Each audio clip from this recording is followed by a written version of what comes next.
What's going on, you brothers? What's going on?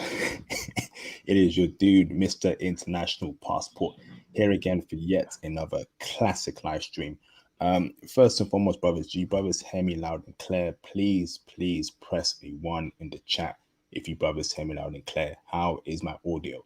Mayday, mayday, mayday, mayday, mayday, mayday. Can the aliens hear me from outer Earth in their space? Can you brothers hear me though? Am I good?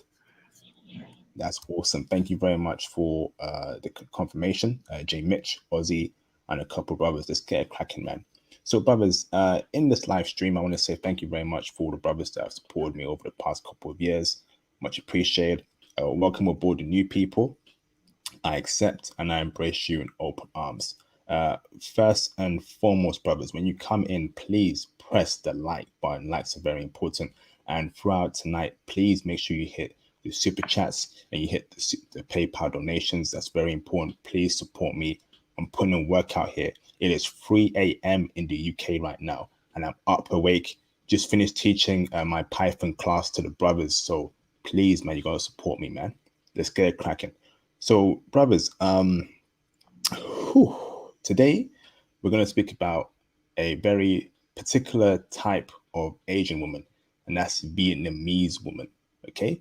I've got a very special guest here with me called Mr. Charlie. Charlie, how you doing, brother? I'm good, man. I'm good, man. Thanks for having me on. No problem, Charlie. No problem, Charlie. So, Mr. Charlie, do you mind giving us a brief intro about yourself, who you are, where you're from, and anything special about you, brother? All right. Oof, where do I begin? So, born and raised in Chicago. I went to the University of Missouri, undergrad, University of New Mexico, graduate school. Did engineering both times. I did the corporate America. Found out real quick desk life wasn't necessarily for me. So I kind of transitioned from a project management role. It was technical. I guess they were at those days that we were considered project engineers. That's correct. And that desk life, I just wasn't really about that life, man. So I was working for one specific company, and they told me, "Hey, would you like to be a field engineer so you can actually see your projects in action, come into fruition, etc." I said, "Sure, most definitely." So then that's kind of what that kicked off my traveling. So, I went from where I was based at the time in Texas to Monterrey in Mexico. And then we started doing a lot of projects there. And then from there, we're building skids that were going out to power plants. And I was kind of working on the automation side, which is hence why I kind of got in touch with you, because I'm a programmer as well. And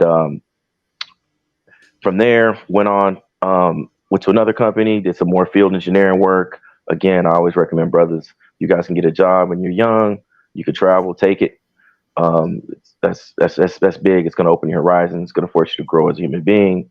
It's going to expand your knowledge base. It's going to make you work in areas that you're just not comfortable in. And that's I always believe that's a big facet of growth, is when you're working outside of your comfort zone. But from there, I had let's see here. So I was working for that one company, then doing field engineering. Then I was kind of switched to doing kind of an environmental role. That was cool. Then I went back to corporate America to try the office thing again, because at that moment I was in my 30s, and I said, okay, I'm a little bit more mature, settled down, etc. And that role again, I lasted about a year, hated it. I had a ship company based out of the Netherlands give me a call in my office, and they needed someone with my programming experience and also hands-on knowledge with the hardware and the equipment, because those are ones and zeros that you type. They've got to actually actuate, hydraulic valves or electric motors, etc. when you're working on ships. So they needed someone like that. And then that's how I ended up working on ships, man, and ended up traveling more and going to Vietnam, working in Vietnam. Awesome, brother. Fantastic. So sorry, I was kind of long-winded. No problem, brother. Apologies. So no worries, brother. So now let's get it cracking right now, brother. So where were you in Vietnam? What city or cities, brother? I started out in Vung Tau. I was working with a guy on a shipyard project out of Singapore, and he said, "Hey, man, come visit me." And he said at that time I was living in Singapore. He told me I was missing out on Vietnam. I thought he was joking, because all I knew about Vietnam was what you see on TV, in the movies. And I said, "Oh, whatever." eventually took his offer and ended up in Vung Tau. That's to the way south, southern tip of Vietnam. Okay, awesome, brother. So let me ask this question, brother. How do I spell that place, Vung Tau? Spell it for me, brother. Vung Tau, VUNG space capital TAU, Vung Tau. Awesome, bro. Did you ever make yourself? Did you ever make your way to the capital city, or were you mostly in I that did. place? Stayed in Vung Tau for a little while. Me and him did some business together, and then I kind of, he was married to a Vietnamese lady, and they allowed me to stay with them for the first month till I got acclimated. They gave me a scooter, which was great. Also, guys, get your motorcycle license before you start driving international. Also, get an international license as well. But yeah, that kind of slowly acclimated me to Nam life. You know what I mean? Because his wife taught me a lot about the culture. Of course, he'd been there for a while as well, so he knew a lot about the culture. And yeah, man, I kicked it in Vung Tau, man. Awesome, brother. Awesome. So now I'm going to ask you a question, brother. It is potentially the most important question in the history of mankind. It's a question that can stop world wars. It's a question that can stop an alien invasion from invading planet Earth. Okay, brother? All right. So I'm ready. The question is, brother, right? Yeah. Are Vietnamese women, the women in Vietnam checking heavy for brothers, brother? Man, it's really interesting, man, especially when you're and this is no shade to the African brothers as well, or even any other brothers outside, because I don't look at division at us like that. But they really get interested when you're a Black American, because they get a lot of people, especially in that area, from Africa, parts of Europe, and so they never really seen a Black American before, so they will kind of they'll investigate you more from that angle, just because they're just not used to seeing. They've seen Black people, like it's rare when they see them, but especially you kind of get an upper notch when so they're looking. It's kind of like, all right, they're not like, all right, in the morning they wake up, say, hey man, I want to look for a Black man. No, but when they see you, they are very interested, period. I mean, they want to know where you from, where you're born at, where you're raised, etc., what language you speak, stuff like that. But definitely, they're checking for you once they see you, because you don't know what you don't know. You know what I mean? If you grew up in a small town in Vietnam and you never seen a Black man, all you know is what you see on TV until you see us in person. So, brother, when you say checking for brothers, right? Yeah. In what way is it giving choosing signals? Is it touching brothers? Are they letting you know that, listen, I'm literally free, I'm single, and now's your chance to approach me? What do you mean by they're checking for brothers, brother? Now Vietnamese women will never. I'm not gonna say never, but Vietnamese women, for the most Vietnamese women won't actually, come up and try to holler at you per se. They'll glance at you a little bit, they'll smile, and then they'll look down. They're very conservative, man. You know what I mean? So from that standpoint, that's how they send their choosing signals. That makes sense. You got to be very aware, or they'll say something, it'll be a very slick introduction. Like, usually if you're at a cafe or something, do you need help with something? Are you lost? Something like that. But it's not like, in the States or wherever you're from, where it's kind of a very harsh or direct choosing signal. You know what I mean? It's a very subtle choosing signal in Vietnam. You gotta kind of watch for it. That makes sense. Did I explain that right? You explained that perfectly, brother. Okay. So let me get this clear, right? They are checking for Black American brothers. That's awesome. But when it comes to the African dudes, right, that's a bit iffy there. But what about for English dudes and for Canadian brothers? Especially if you have my accent, you're from England. Are they checking for me, brother, or shall not go there? Is it for our Black American brothers? Break it down for me, bro. No, see, I don't want to say it like that, because there's always, I don't. There's going to be like, I don't want to create division amongst us. There's already enough division as it is. But what I'm trying to say is, Vietnamese women, when they see if you're a brother from England, if you're a brother from Africa, if you're a brother from the Caribbean, if you're a brother from the States, they don't really know what you are until you open your mouth and they hear you talking, or before they ask you questions. You know what I mean? It's really Yeah. hard. It's really hard to tell, because I promise you could take anybody out of Africa and put them in the States, and he'll find somebody that looks like them, or in England, and they'll find somebody that looks like them. You know what I mean? Mm. So each Vietnamese, what I've noticed is they start having their preference, right? So there's some Vietnamese women that are looking for, British men. There's some Vietnamese women that's looking for brothers from Africa. There's some, you know what I mean? It's Mm. not like, it's not cut and dry like that. Does that make sense in Vietnam? Because Vietnam is just not it's kind of an untapped country in regards to tourism for a long time. I mean, they just recently opened their borders. You know what I mean? I mean, very recently could you kind of freely travel through, and I mean within the past, maybe at most 10 years. Okay, awesome, brother, awesome. So let me ask this, brother, right? Now, when it comes to cities, right, what cities in Vietnam give brothers the best opportunity to meet women that are open to being with a Black American man? What cities, brother? Can you break it down? Saigon all day. Saigon all day. Vung Tau is more like a kind of a retirement city town. Like, they have a lot of young, nice looking Vietnamese women. It's fun. There's a very small nightlife, but most of the foreigners there, the expats, are going to be retired. They're going to be retired expats.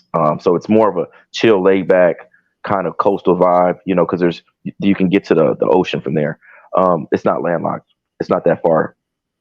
However, for Saigon's got a lit nightlife, man. I mean, if you can't find a night, if you can't find a bar or a lounge or a cafe or restaurant in Saigon, I don't know what to tell you. You know what I mean? And the women there are more they're more approachable. As you go outside of Saigon, it becomes very traditional, and only way you're gonna probably meet a woman is through introduction through someone's family.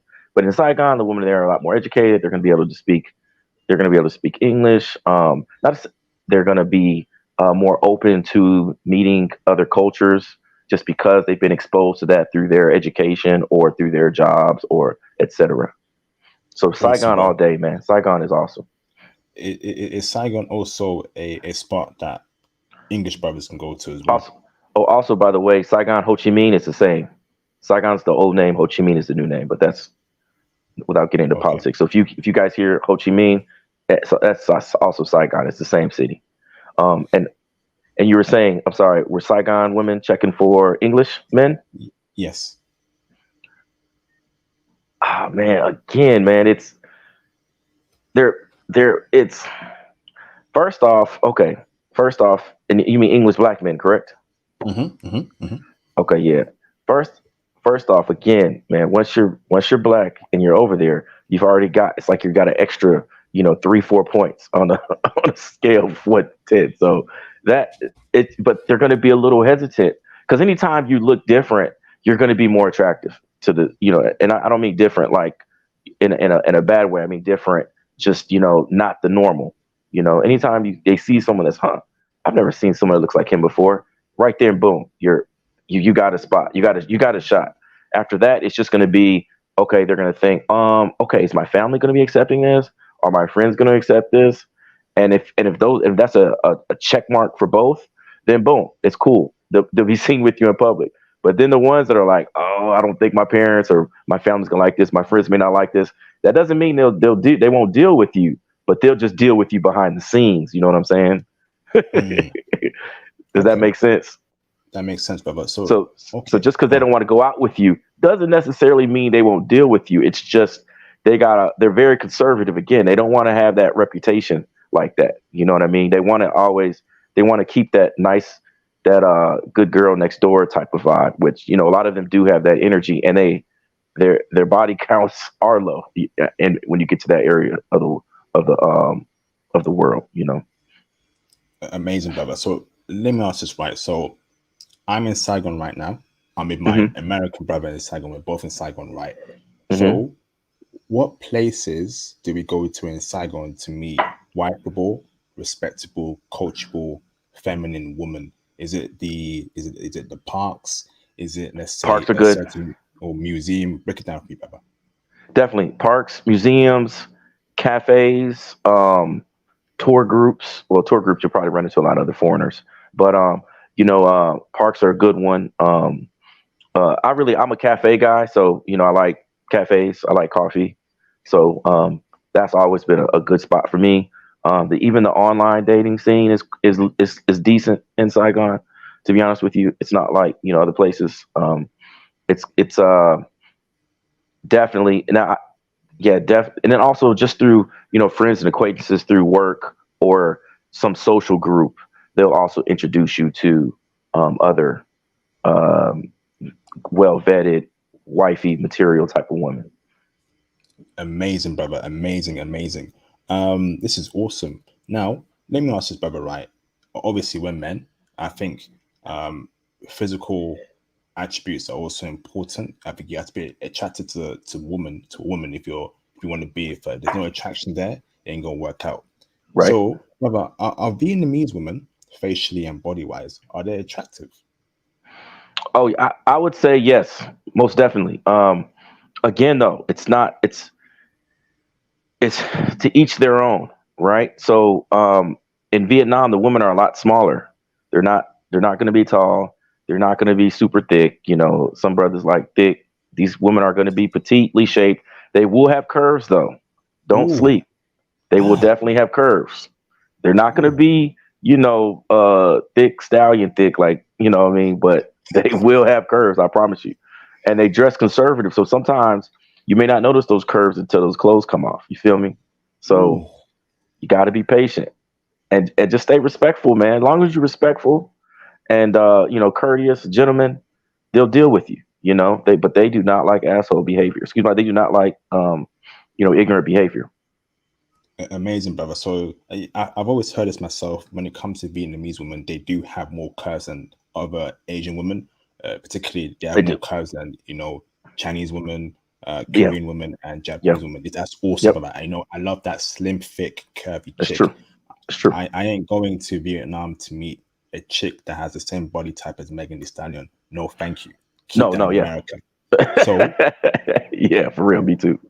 when it comes to face, bro, I think face is also important. Would you rank Vietnamese women up there with, let's say, Japanese women and Korean women in terms of Asian beauty standards, or are they Hmm. below that standard? Break it down for me, bro. Huh. That's a tough question from face. Hmm. Man, that is a tough question. I can't I can't give one or the other because I've met beautiful Korean women, I've met beautiful Japanese women, I've met beautiful Vietnamese, beautiful Thai. Honestly, man, I can't give one over the other. If you like, Vietnamese women aren't going to have the broad faces. They're going to have smaller faces. If you like if you like that anime look, it's that won't really be that. Some of them do though. I do know some Vietnamese women with some that had that big eye, that big eye young lady look, kind of I call it the anime look. I did meet a lot of that in Vietnam actually when I'm thinking back about it. But man, I'm sorry, man. I can't say this group and the Thai are so diverse, man. It's just I really can't say who's the best. You know Okay, what I so mean? let me ask you, brother. But so on average, would you say facially Vietnamese women are attractive on average, facially? Yes, for sure. I would say that. Yes. Amazing. Absolutely amazing. So um let me ask this, brother, right? When it comes to feminism, right? I think that's a problem. That's always going to be a problem. I think it's a poisonous movement. Um, is Yep. is that a problem out there amongst Vietnamese women? Feminism, No, no, not at all. wonderful. No, no, not the traditional ones. Now obviously you'll run into a few because that the feminism is kind of trying to make its way to all across the world, but luckily on average there the most part, no, you don't have to worry about that. That's awesome. Thank you, brother. Now, I want to broaden my horizons. So if I'm in Vietnam, yeah, I want to meet Vietnamese chicks, right? But I just want to meet other groups of women that are out there in Vietnam. Can I find a half Japanese, half Vietnamese chick? Can I find a Korean chick there? Can I find a Brazilian Japanese mixed with black and mixed with Colombian? So let me ask this, brother, right? Are Mhm. there any other racial groups of women in Vietnam that were checking for you in general, or are they there in general other groups of women that are not Vietnamese? Oh man, it's Saigon's kind of like a New York City. It's a big melting pot. So you got people from all over the globe in Saigon. So you're gonna have, if you want to date Russian, you can date a Russian. If you want to date a Vietnamese, or a Vietnamese Russian woman, you can find you a Vietnamese Russian woman. If you want to date Ooh, I did not see any half black, half Vietnamese women there. And I say they don't exist, but I did not see a lot of that at all, which I thought was interesting because the war and everything. Maybe if you go up north, you'll see more. I don't know, but I stayed in the South the whole time I was there, and did not see a lot of black Vietnamese. But yeah, it's very culturally diverse, So yeah, you won't get bored there in Saigon for sure. ooh, Vietnamese Russian. That's a beautiful mix. So let me ask you, brother, Yeah. right? hmm Was there any other groups of women that were not Vietnamese that were checking for you? And if they were, break it down for us. What groups were there? Oh man, I mean, I was out. I was out one night, man. Met a cool Japanese woman, Oh, and we partied, and she came back to the spot. We had a good time. It wasn't even. It was like nothing. Like, I mean, not like obviously, I still had to kind of be respectful. Be courteous while we were out.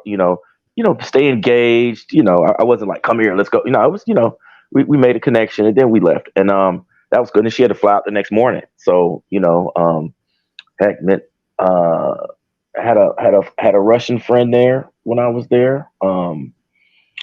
Yeah, that was something different for sure, um, to say the least. But what else? You could go.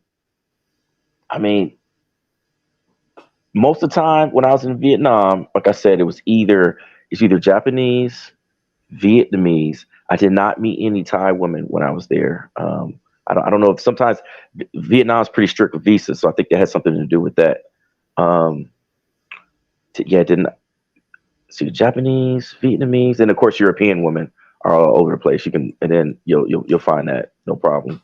Especially German women. Germans love to travel. Um, so and yeah, and go on. that was about the major ones that I encountered.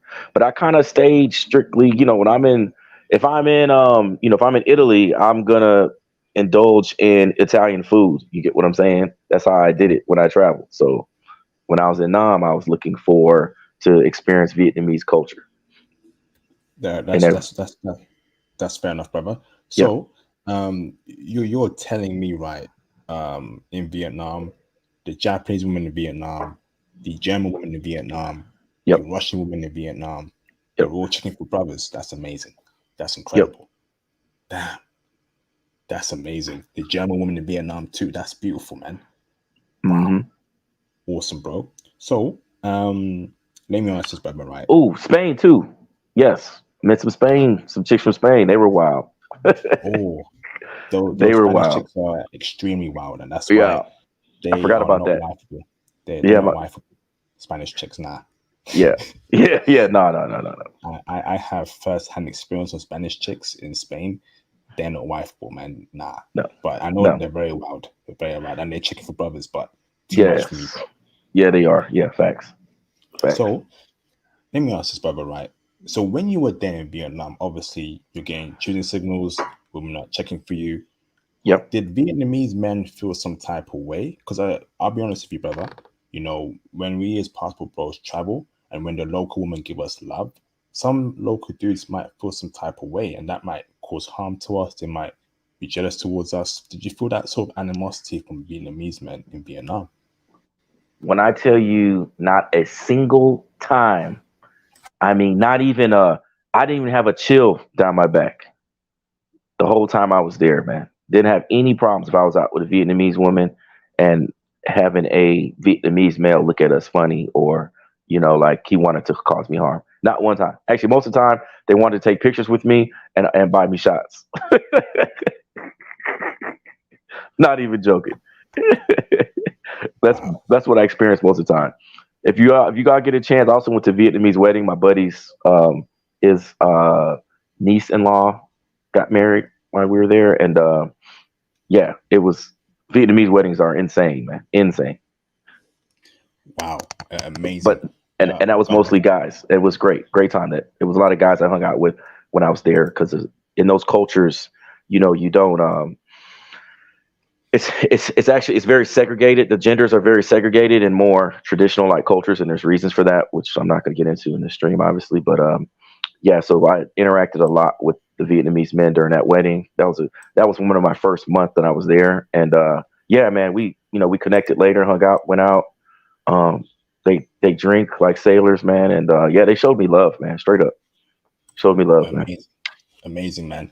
Brothers, can you also show me love by hitting the like button, by showing some support, by hitting the PayPal, hitting the super chats? That'll be greatly appreciated, man. You gotta support me and the movement. You gotta engage with the channel as much as you can. Right? YouTube is trying to play funny games with me, so you gotta support, man. Please support the movement and me and the channel. That'd be greatly appreciated. So let me go on to my next question, brother. And that is in terms of dealing with different women at once. So in Vietnam, can you practice polygamy there, or is it a monogamous lifestyle? So if you were an American brother, you had a main Vietnamese chick, and you wanted to have 2 other girlfriends, and you told her, I want to have another girlfriend. Will she be like, what are you talking about? That's not happening. Obviously, we don't do open relationships, but a man can have different girlfriends, and a woman must stay faithful to one man. That's my philosophy, right? So, right. Is that acceptable, or are they a monogamous society? I honestly never asked that question. I was just always honest. If I'm dating around, I tell them I'm dating around. I never got into a relationship and was like, hey, I want to have another woman with us in this relationship at the same time. You know what I mean? I had never posed that question because I had never got into. I had friends that I was seeing regularly, but we never had an official title on it, if that makes sense. So I don't know the answer to that question. Is it polygamous in Vietnam or not? That's fine, bro. So let me ask you the topic of body count. I think body count is extremely important for a man. No man wants to wife up a whore, a dirty whore. That's not happening. A whore. So do the average Vietnamese chicks have low body count? And can we find a virgin out there? Break it down for us, bro.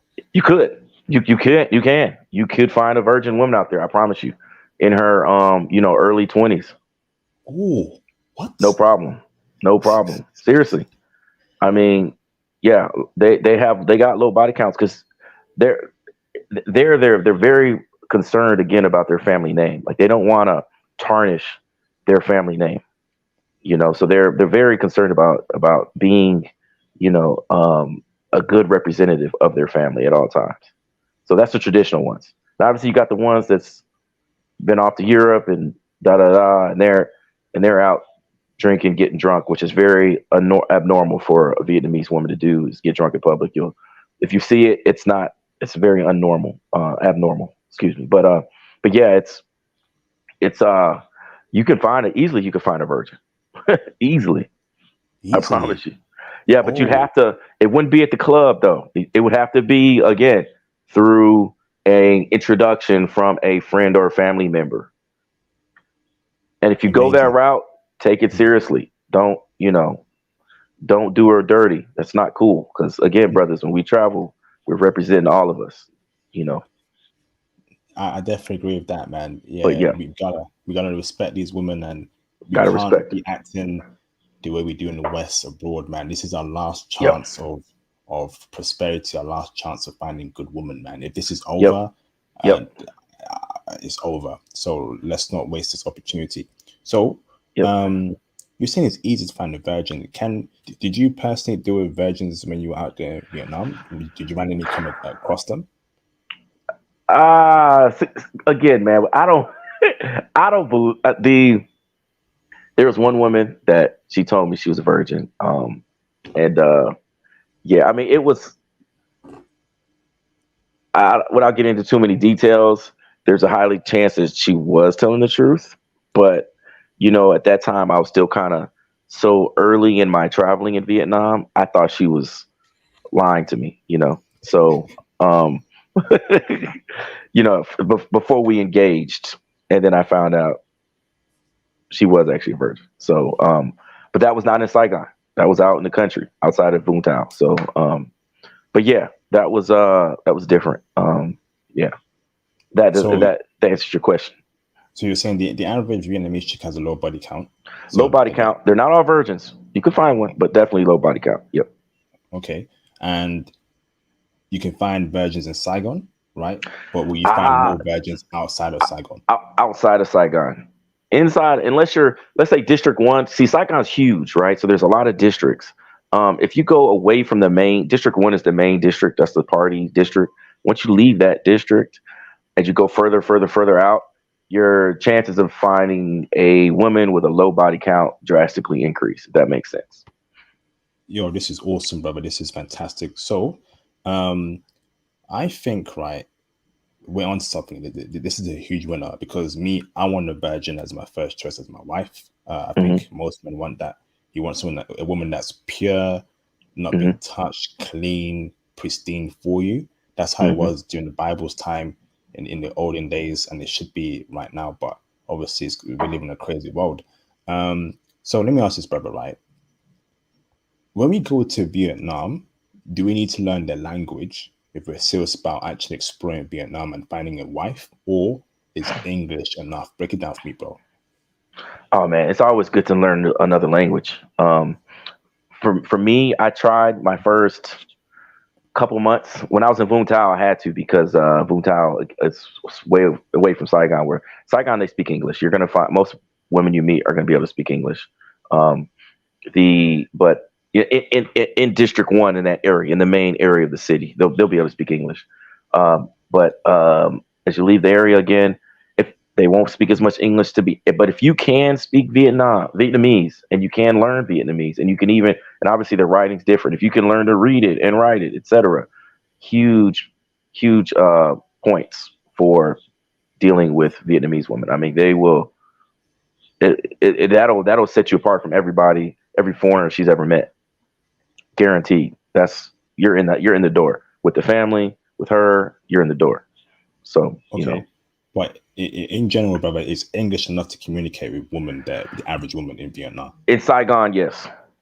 Okay. In Saigon, yes. I can't speak on in Hanoi probably for sure. I didn't go to Hanoi, but I heard Hanoi is very similar to in education level in Hanoi versus Saigon. I heard it was similar, but for sure in Saigon, city center Saigon, no problem. English is enough, no problem. Beautiful. Wonderful. Thank you, bro. So, going on to my next question, brother. Are Vietnamese women wifeable? And what do I define as a wifeable woman? Someone that is cooperative, someone that's coachable, someone that lets me lead a household, someone that has qualities of being a wife, will support her man, will offer, emotional support, when the man is feeling down, someone that will cook, clean, and just be a traditional woman. Are Vietnamese women that traits, and are they wifeable, brother? Oh yeah, yes, most definitely. Very very traditional. They'll cook, they'll clean. They'll take care of you. As long as you lead, they'll follow. There's no I have to fight you and fight the world and then get home and fight you. None of that. Obviously all relationships have their problems, but it's going to be smooth. It's going to be a lot smoother sailing in Vietnam when you're in a relationship and you're taking the lead with a Vietnamese woman. So tell me and brothers, can we get the support flowing, man? Hit the super chats, hit the PayPal donations, man. Show me some love, brothers. That'd be greatly appreciated. You gotta support this incredible message you're getting right now, brothers. Support me, support the movement. That'd be greatly appreciated. And cop the merch too, and join the Patreon, and book your IT consultation too. So So explain to me the relationship dynamic in Vietnam. Does a man pay for everything or is it 50-50? Break it down for me, bro. Oh, it's gonna. I, to be honest, I don't know if I just met the right women, but like, let's say we went out to get coffee.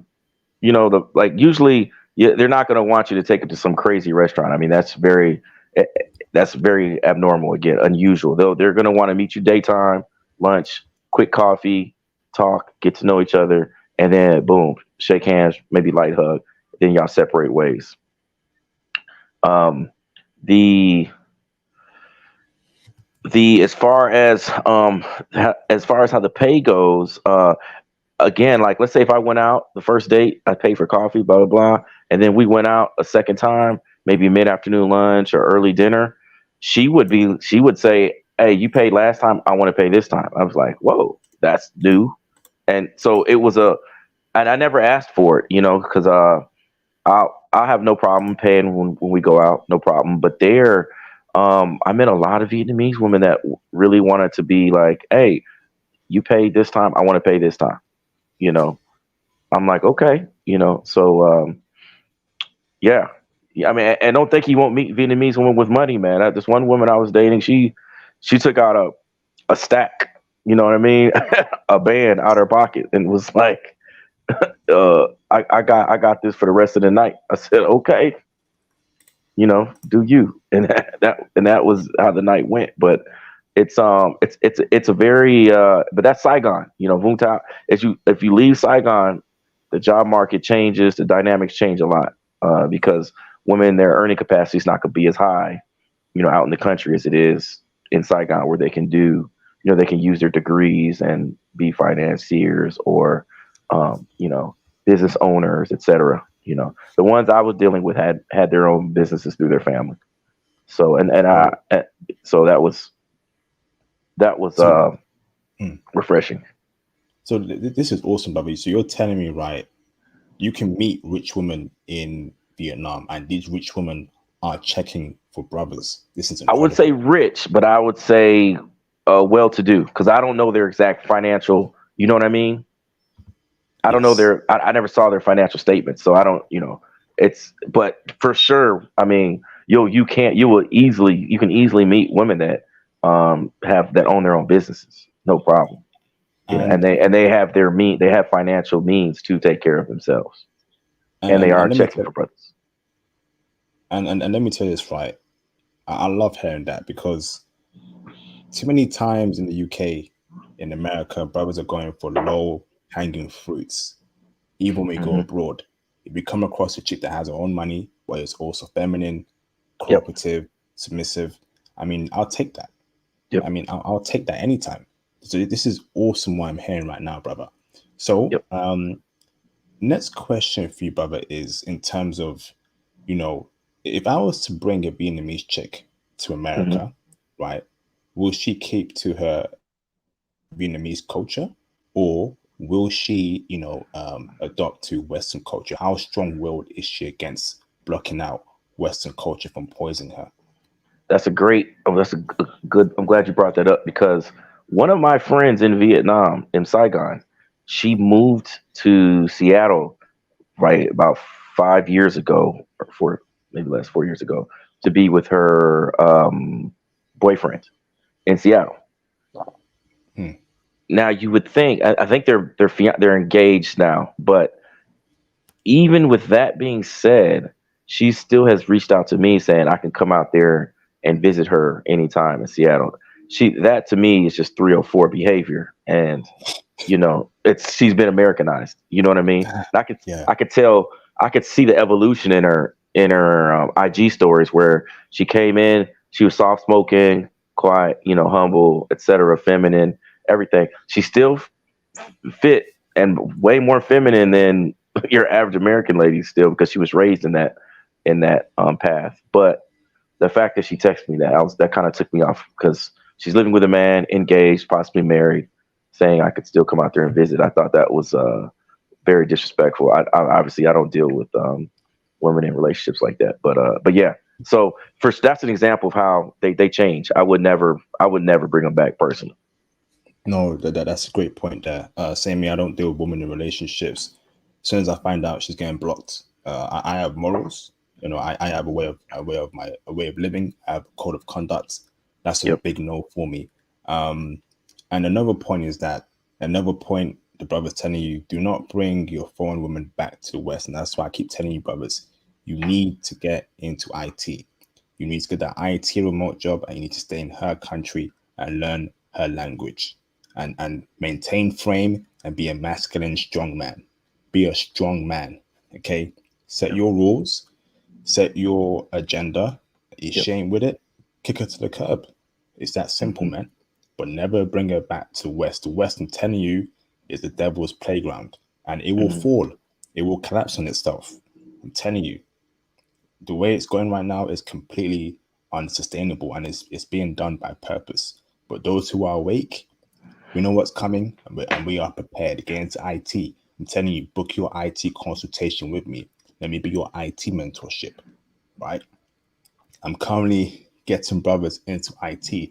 And on that note, Charlie, do you want to break down just how incredible the Python classes are that I'm teaching you, and why brothers should get into IT, why they should book a consultation with me, and why they should allow me to be their mentors on the Patreon? Break it down for us, bro. Oh yeah, I mean, IT is the future, period. And a lot of men a lot of men and women, but society in general is using AI. And that Python class you're teaching, one of the basics, one of the foundations for AI is Python. So definitely Python is something that is not going anywhere anytime soon. And by knowing Python, you can you pretty much write your own future and work remote and be very beneficial to a corporation internationally, or even in the States. But still, you can still work internationally because you have a skill set that is needed everywhere in the world.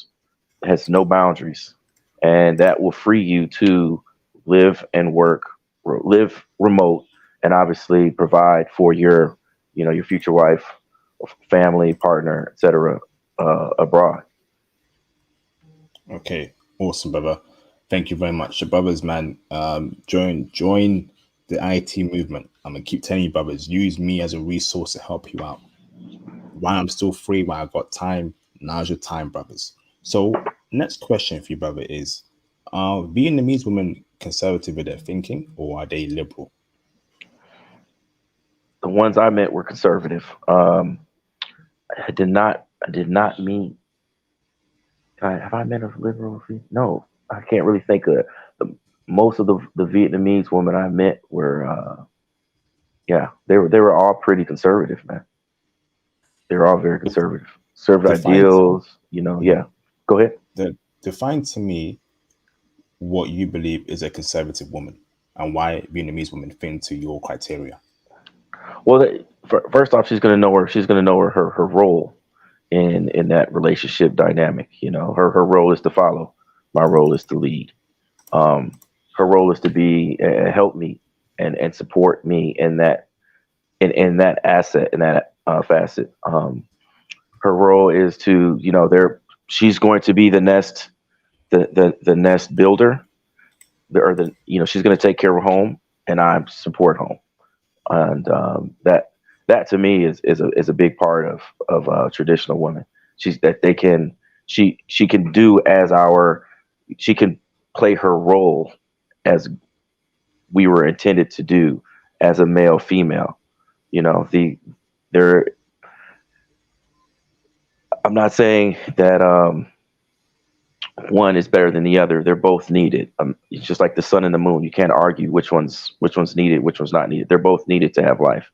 Same thing with a family. You gotta have the man providing and protecting. You gotta have the woman at home taking care of the nest, and they I understand mean, that. mm, Because they've already been raised in that, so you don't have to explain it to them. You don't have to say this is how a woman's supposed to do this. A woman's supposed to cook. A woman's supposed to clean. A woman's supposed to. You don't have to do any of that. They're already factory built, ready to go right off the line. factory tested, ready to go. Yo, this boy's comparing them to Coles products. You know? Man said factory tested, man. I love that analogy. So let me ask you, brother, right? Religion. What's religion out there in Vietnam? That I've met Christian and I've met Muslim Ooh, women. okay. Yeah. Yeah, I've seen both. But Okay. the majority were Christian. I want to say Ooh, Orthodox Christian. But ooh. I didn't really get into that you know, religion, a lot of religious talks with So women like that. the woman that you met, and but Hmm. overall as a country, is Vietnam a Christian country? I would say Christian for sure. Yeah. Oh, this is good. Christian, This is yeah. exactly, on, bro. Mm. Yeah, I would say Christian for sure. Yep. This is exactly what I want to hear, because a religious woman has a code. She's been taught, listen, these are the rules of the Bible. Men lead, it's God, then the man, then the woman, and then children. Hmm. Same in Islam as well. You know, Hmm. the thing about some of these atheist chicks is that they have no belief system, and their belief system comes from the media, it comes from their friends, it comes from, you know, these scandalous TV shows and these crazy music videos, right? Hmm. So I'm not saying all atheist chicks are bad, right?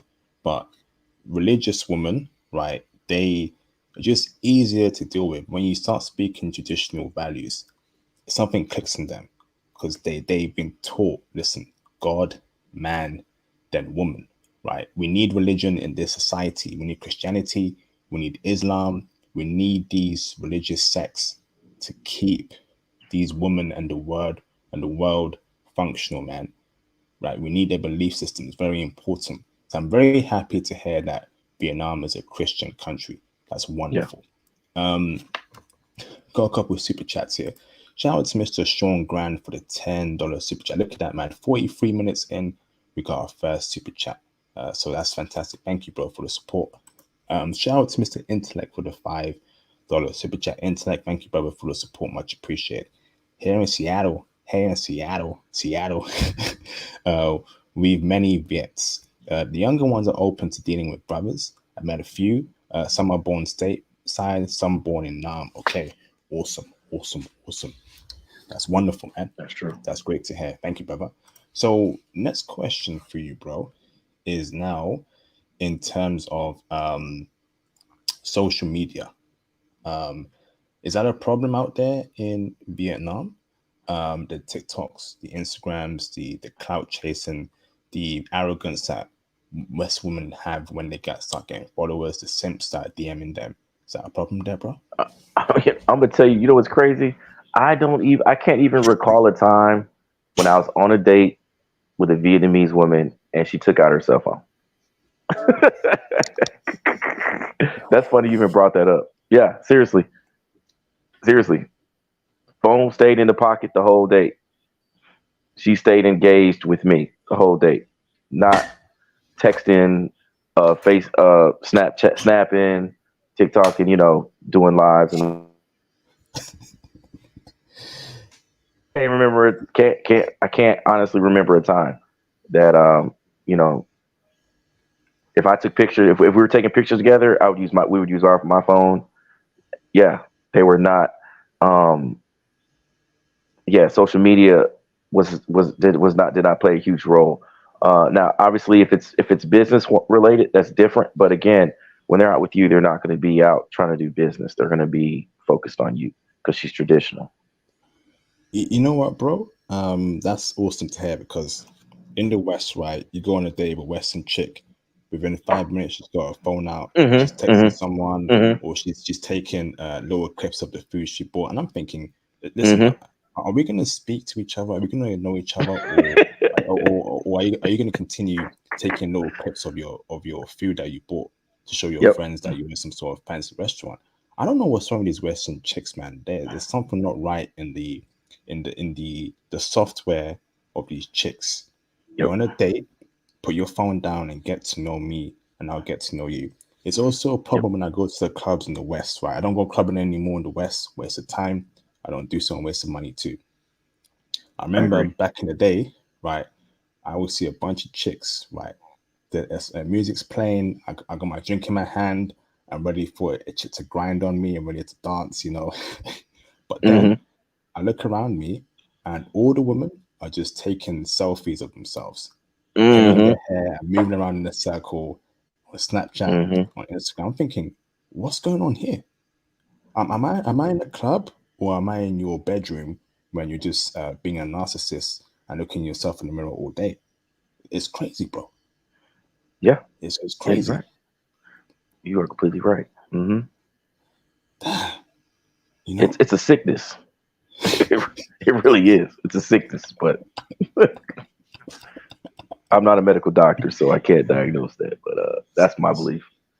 it's a contagious sickness, man. Shout out to the film Contagion. That's a good film. Hmm. Shout out to Mr. M6205 for the $199 super chat. Thank you, bro, for the support. Currently talking to Viet Baddie, bro. Speak facts. Thank you, bro, for the support. Much appreciated.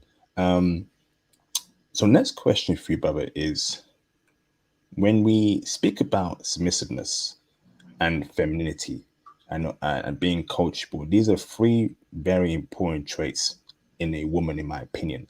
Is she submissive? Will she submit to a man? Okay. Is she feminine? Does she do her nails every week? Does she have long hair? Right? Does she Hmm. wear long dresses? Right? I don't want to see no mini skirt. That skirt best be over your knees, girl. Or you Hmm. get back in the house and you change that mini skirt. You ain't walking out of my house in a mini skirt. I ain't no simp. Okay.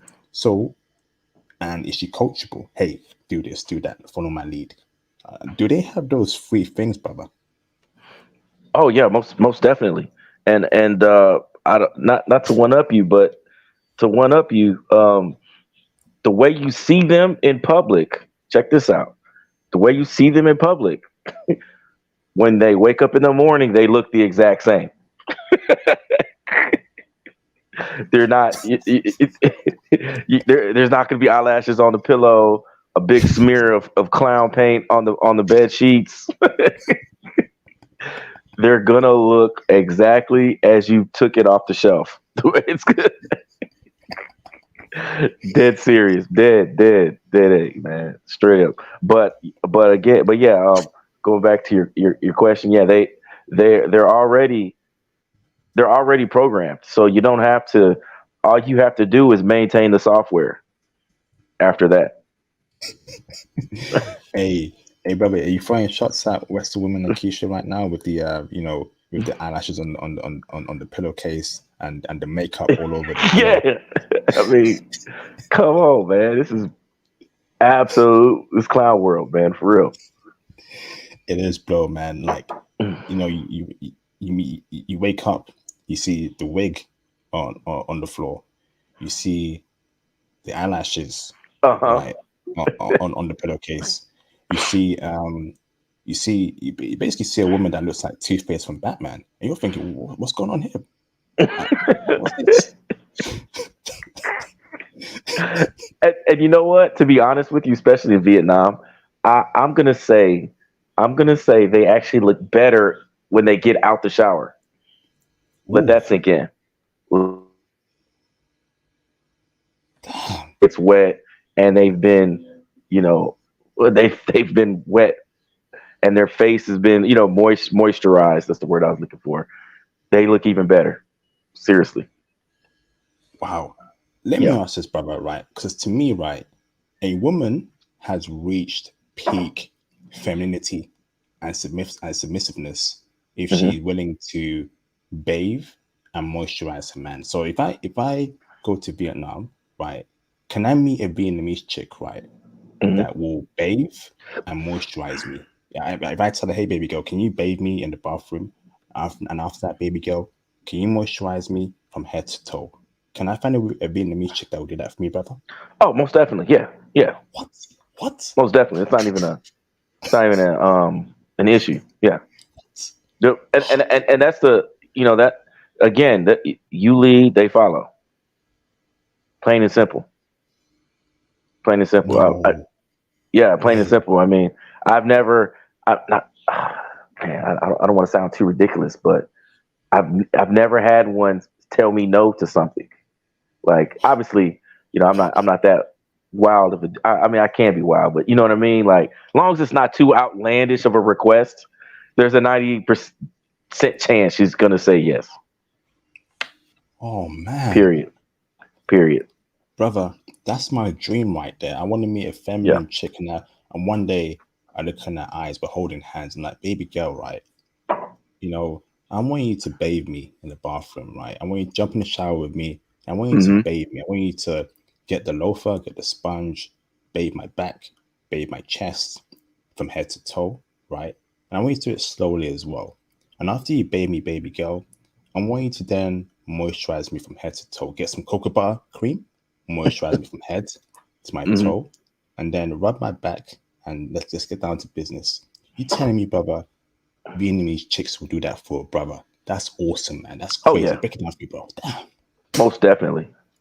Most definitely. Oh man, this is man. If it feels like the Holy Spirit jumped to me right now, man. Yeah. I'm shaking Now, right now, brother. now you can't. Now you can't just walk up on any Vietnamese chick. Now again, you've got to build that reputation. You got to build that relationship. I want brothers rolling up the chicks on the street. Hey, girl, come here. Come give me a bath. No, that's not going to work like that. You got to put in the time, but it's going to be a hundredth of the financial resources and effort that you have to put in the westernized country. I mean, because you're going to go out. It's going to be a really basic intro.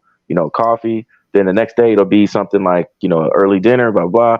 And if she likes you, then the third date will be something in the evening, and then it's on. And then they're loyal after that. They're loyal after that. It's not. She's not out smashing. If she's smashing you, she's gonna only smash you. She's not gonna be out with you and this guy and that guy and that guy. No, they don't do that. It's gonna be because they take it seriously. They don't take it as it's just sex. It's to them. It means a little bit more. So you also got to realize that as well with women with lower body counts, as it should be. You Mm, know, as it should be, as nature intended. that's what we need right now. Because if I was to tell a Western chick, right, that I'm dealing with, okay, it's going very well, and I break the question to her, hey, let's say, hey Becky, hey Keisha, right, we're having a great relationship. I like you, you like me. Can you bathe and moisturize me? She'd be like, what? I'd be like, yeah, can you bathe me and moisturize me? Do you know what she'd do, bro? She gonna get the phone, call 911, call 999, get the Yep. cops on me, bro. Without a doubt. Oh, that's facts. Yeah, you're right about that. You're brave. I've never even thought about asking that question in the states. Hey, bruv, I'm telling you, man, these chicks will just get the cops on you. So let me ask this, brother, right? Um, how many dates will it take? So two questions in one. How many dates will it take to make it official? Who pops the question? Will it be her? Will she ask you, okay, what are we? Or is it the man to tell her, okay, we're a couple now? And when you're dating, is she dating other dudes as well, like Western women do? Because I've been in situations when I'm dating a Western woman back in the day, and she'll tell me, listen, we're not official.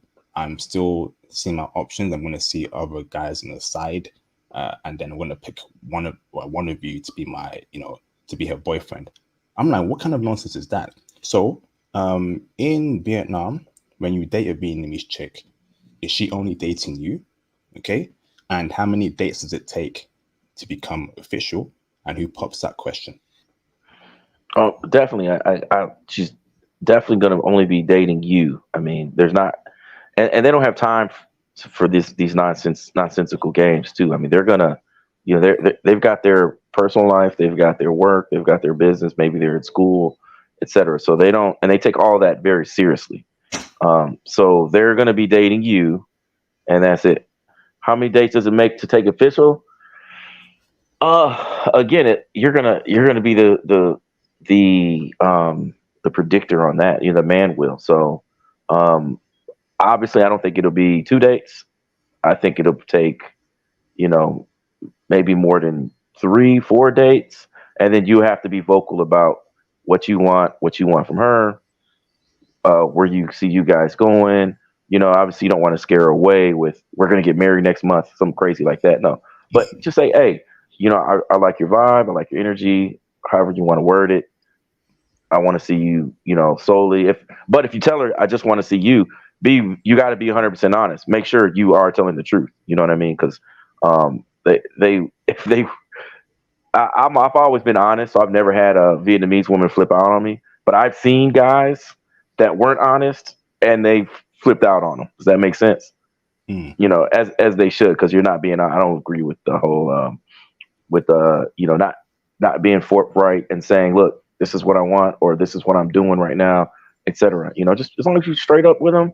If you want to see them seriously one-on-one, they're not gonna run from commitment. You don't have to worry about that. They won't run from commitment. So who pops a question to make it official? Will it be her? Will it be the question, okay, what are we? Your boyfriend, girlfriend, or is it you as a man telling her, okay, the man, we're a couple now? The man, okay. Yeah, the man for sure. Man for sure. This is good insight, bro. So you're dating a Vietnamese chick and you tell her, listen, you're my girlfriend now, and that's it. Yeah, most definitely. Yep. Awesome. I was gonna say that they will pop up on you too now. So they're when I say pop up, I mean once they know where you live, unless you tell them, don't just show up at my place, they will just show up at your place. So again, you got to be crystal clear instructions, like an algorithm. Crystal clear instructions. Awesome, bro. So now tell me, let me read the super chats. Hold on. Shout out to Mr. Sean Grand for the $20 super chat. Much appreciated, bro, for the support. Your intel is unsurpassed. This one and the Danish one a while back. Thank you, bro, for the support, man. I'm doing my best for the brothers. That's why I'm asking you, brothers, to please support me, man. Please support me. I need the support. That'd be greatly appreciated. Thank you very much.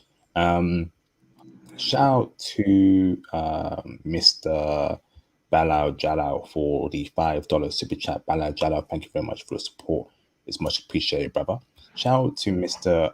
Wonderful for the $4.99 super chat. Thank you, Mr. Wonderful, for the support. IP was good. We need it from head to toe. Yes, indeed, bro, from head to toe. And don't miss no spots too, baby girl. Don't miss no spots, baby girl. I don't want to see I don't want to see a single dry cross to my skin. You best moisturize me from head to toe. Don't miss no single spots. Okay. Thank you, bro. Much appreciated. So next question for you, brother, is tell me the positives about dating Vietnamese women and tell me the negatives about dating Vietnamese women. Oh man. All right. So this is we gotta keep this G rated because this is PG-13. Because we are on YouTube. Okay. The positives. I looking back and I was, looking back, I would definitely say there was a peace that they provided. I felt peace and calm when they were in my presence. If that makes sense. To me, that was the number one positive, because I'm back in the Matrix now and there's nothing but chaos and there's never a peaceful moment dealing with the other gender, dealing with women in back in the Matrix. But over there, it was peace, calm, quiet, tranquility. It was just, hey, babe, what you want to do? They're just like, whatever you want to do. And you're like, whoa, okay, well, let's do this. Okay. And they will be happy and smiley doing it. Like, you're like, man, I know this is not one of your favorite activities, but they'll still do it if that makes sense. So to me, that's the positive, man. Peace, tranquility, and just a outgoing spirit. Like, hey, whatever you want to do, I'm down. You're like, all right, cool. And that's how we would roll, and that was pretty cool. The negatives, man, all I could think of the negative is the pop-ups, just showing up unannounced. That wasn't cool. But again, that was because I didn't provide crystal clear instructions about how to engage with me. And I said, hey, let me know before you show up. I could see you on these nights or these days or whatever. That was on me. But yeah, were they, to be honest, they weren't even, they were needy with a purpose. Like they weren't like all like, all like just kind of bothering you to annoy you. It was more like hey, if you're not doing anything, I'd like to see you, or if you're free, I want to see you on Friday, or stuff like that. It wasn't, and it wasn't like constant message. It was just a few messages, but very very mature on how they how they interacted, at least with me. So, but that's the only negative I can think of, man. Is just you got to let them know. Just don't pop up without letting me know you're showing up. If that's a negative, that's it, man. I never had one blow up on me in public. Never had one threaten me. I never had one. Yeah, I mean, I had one that would probably wanted it too much, but that was about it. I mean, I had to just, had to just stay hydrated and and do what I do. But that's about the only negative I can think of, man. Seriously, people, I know the brothers in the chat thinking I'm capping, but seriously, man, I'm not capping. This is Vietnam, man. It's awesome. It's awesome. Really good people there. But just again, I can't stress this more. Be honest with these women, man. Be honest and respectful. It'll go a long way. On that note, brothers, so I do have some explicit intel on Vietnamese women on the Patreon. So go and check that out. I've got one that I did with my brother last year on the Patreon. So there is an explicit version about Vietnamese women on the Patreon. So go check it out, brothers. It's incredible. And maybe we'll get the brother Charlie to speak on his experience about in Vietnam, explicit stories in the future. That'd be great if we can do that, Charlie. Okay. Awesome. So going on from there, bro, let me ask this, brother. So the clubs and night scene in Vietnam, when it comes to meeting women there, can we find good, decent women there in the clubs and bars night scene, or are these women for the streets that have been around the block? Yeah, they're gonna be. Again, nothing's absolute, but for the most part, they're gonna be for the streets, man. You're not gonna meet a traditional. Most of the time, you're not gonna meet a traditional woman at the club, unless she's out with like her friends and family. That's a different story. But if she's out with just like her the 304 squad, you know what I mean, her homegirl that's into doing dirt. And I don't mean dirt like something illegal, but they looking they're looking for that other D. Which is cool. I'm not hating on that, but that's not the type you want to wife up. There's fun. It's good practice, but catch and release. You know what I'm saying? I'm gonna have to say that's a no, man, on the meeting wife material at the club in Saigon. It's even Vung Tau, same thing. I'm gonna have to say that's a no. The ones that if I was to have wiped up, it was not through the club. Okay, and what kind of music do they play in the clubs and bars? Is there any particular spots or lane or strips that you recommend? And is there a good and vibrant nightlife scene in Vietnam? My favorite spot in Saigon is YOLO Cafe, and they play everything, man. They play current music to the early 2000s. So it's when I say, well, they're not ever going to be like as current, but I'd say like maybe up to 2019 or whatever, But yeah, and even if you leave from there and you go up to the rooftop bars, they got a lot of cool live music, a lot of live cover bands. Vietnamese, they're really into karaoke. They do a lot of cover band. They got good voices. A lot of Vietnamese people have really good voices. So it's gonna be a lot of live music. Those are actually, to me, the best places to go if you can find like a live music spot. You're gonna meet the most. There you could meet very high quality women at the live music spots. That for sure. But a club, you got a DJ and a bar and the fire show, which they have, which is lit. Highly not going to find wifey at a spot like that. But the live music, cover band, stuff like that, for sure. Let me ask this, brother, right? In terms of their likeness for brothers, right? Are brothers truly liked by Vietnamese women, or are we seeing some sort of fetish there? Is it true love, or are we a fetish to these Vietnamese women? And be real with us, brother. It's gonna be both. It's gonna be some are gonna have a fetish, but you're gonna know if it's a fetish situation because she's not gonna want to go out with you. She's just gonna come through late night. You know what I'm saying? And you're not gonna have a problem with it, I assure you. But you're gonna start to see a pattern. You're gonna be like, huh, wait, hold up. Wait, why does she not want to go out with me in public? And then you're gonna start to see, oh, especially one woman I was dating, and she said, I was like, hey, I'll come down and meet you in the lobby and walk you up. She's, oh no, you don't have to do that. Don't worry about it. It's okay. I'm just gonna park my scooter and I'll just come on up. I'm like, huh. So she's just not trying to. I'm like, dang, I ain't that ugly. But then I started to figure it out. I said, oh, okay, this is what's going on. And then you'll start to figure it out. But the ones that are more into you and they're not really caring about, it's kind of like a double-edged sword though too, man, because you could find ones that are like, all right, I don't want to be seen in public, but I really like this guy, but my family won't accept him. I mean, those are actually the best ones because they're going to be super traditional and they're going to be super been raised in that culture, and you're not going to worry about them faltering to the West. But the ones that are kind of like rebels that are just like, I don't care who sees me with this guy, there might be the ones that are going to be more into like faltering into the um, Western culture ideal. So Ooh, it's a balance. You know what I'm? Does that make sense? yes, You got to yes. find that So, perfect sweet spot, man. But again, wifey's not going to be easy to find. That's why it's valuable. so let me ask this, brother. Right?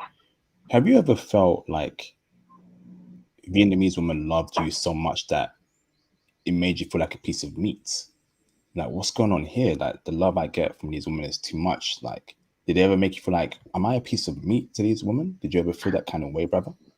Well, yes, but as a black man, that's just what it is. I hate to say it, but a lot of times you're going to meet women that are going to act like that. So that's just what it is, man. We've been sexualized in the world, in the media, in different, in movies, etc., internet, you name it. So that's just what it is.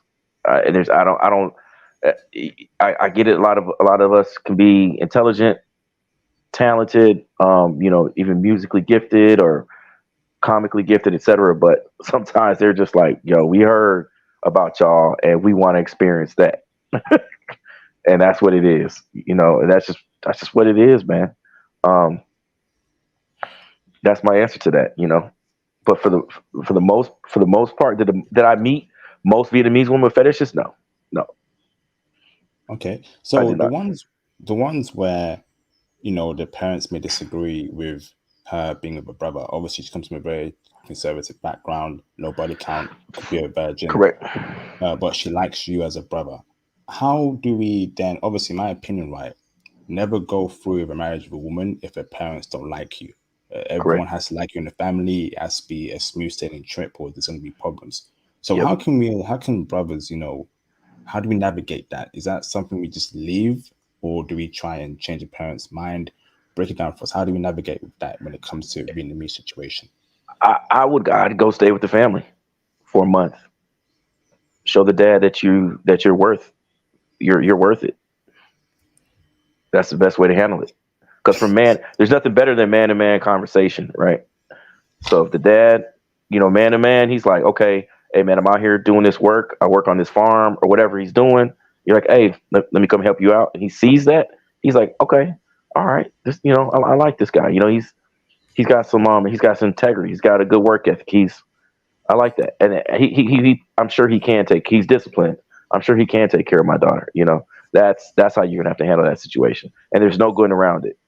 If you try to get around it, then you're gonna run into the family doesn't like you. And you don't Okay, want to go that route, just like you said. okay, awesome, brother. Now, in terms of let's say online dating, right? The Tinders or whatever. Like, so let me break this down for you. How is online dating there in Vietnam? Did you try it yourself? What apps or websites do you recommend brothers to use? Can we find respectable women on there? Just break down the whole online dating scene for us, bro. Yeah, I was on Tinder. I was on Tinder, and Tinder was just it was Tinder's always built for smashing. I mean, let's be honest. And if you want an organic interaction, you're gonna have to hit the street, meaning not the streets, but a cafe, live music performance, museums, parks, gyms. Gyms are actually kind of are okay too. You gotta be a little bit careful sometimes at gyms because they're there to work out. They're not there to flirt. But still, that's the Tinder. Are you going to meet wifey on Tinder? Possibly, but the best way is still old school organic introduction. Either you meet them in public or you're introduced to them by a friend or a family member. That's the best way. So you're saying brothers should avoid Tinder? No, I would say avoid it. It's what you want to do. If you're just trying to have a physical encounters, no problem all day. Tinder all day. You're not gonna lose out. I mean, and you don't have to worry about safety. As obviously, always be safe. And I'm not talking about contraceptives. I'm talking about getting drugged or robbed or set up.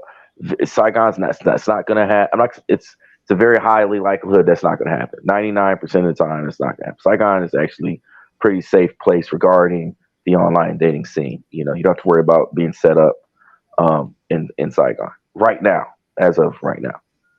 Okay, brother. So, are Vietnamese women materialistic? Do they want the Gucci bag, gold chain? Do they want the guys to? Okay, break it down.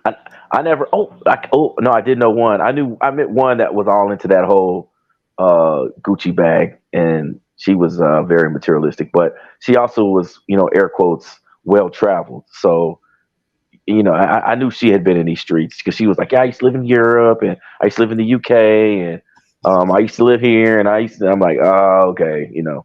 I see what's going on with you. But she was like that. But again, she was not 100%. She was Vietnamese, but she spent a lot of time outside of Vietnam as well. So that's where that contamination occurred. I hate to say it. Okay. Awesome. She was cool though. She was a cool chick. We had a great time. But yeah, that'll be another story on the Patreon. So yeah. Another note. So in general, they're not materialistic. They're humble. Okay. Very humble. Not materialistic at all. At all. Awesome. Thank you, bro. Next question for you, brother, is in terms of cold approaching. I'm guessing you cold approach out there in Vietnam. Yeah. So questions for you, brother. How do you cold approach a Vietnamese chick? What do you say? What compliments do you give? And how do you get the number to the next stage? It's very important, brother. Oh man, it's just walking. I never did it just walking up and down the street.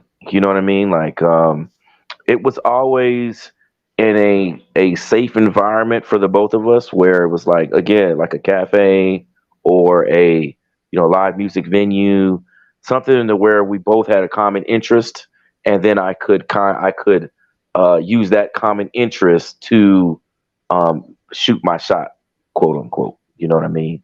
That's how I had to do that. So if it was at a live music spot, I'd be like, oh man, I love this song or something. Or a lot of times, what I really like about live music, they're going to be playing a lot of songs that are internationally known. So you can see the women that are singing the song, that they're repeating the words, and usually it's going to be in English, especially if it's at like a live music international bar, pub, etc. And those ones that are repeating that in English, they're going to be able to speak English to an extent. Maybe not perfect. I mean, but they're going to be able to communicate, and that's a good way to shoot your shot. But just cold approach on the street, I wouldn't do that. I wouldn't. And I'm not saying nothing bad will happen to you if you did it. Now, Vung Tau was a little bit different. Vung Tau was used to foreigners. So Vung Tau, you could shoot your shot on the street, no problem. And it was a smaller town. There was less. Everybody was on less of a defense because it's not a major city. Anytime you get a major city, you get a lot of people packed in tight. Everybody gets tense, right? So everyone's guard is always up. But Vung Tau is a smaller town. It's a beach. It's a beach town. The people are less on guard. There you can cold approach. The smaller town, the if you're at a beach town where it's they're used to seeing foreigners, you can cold approach there.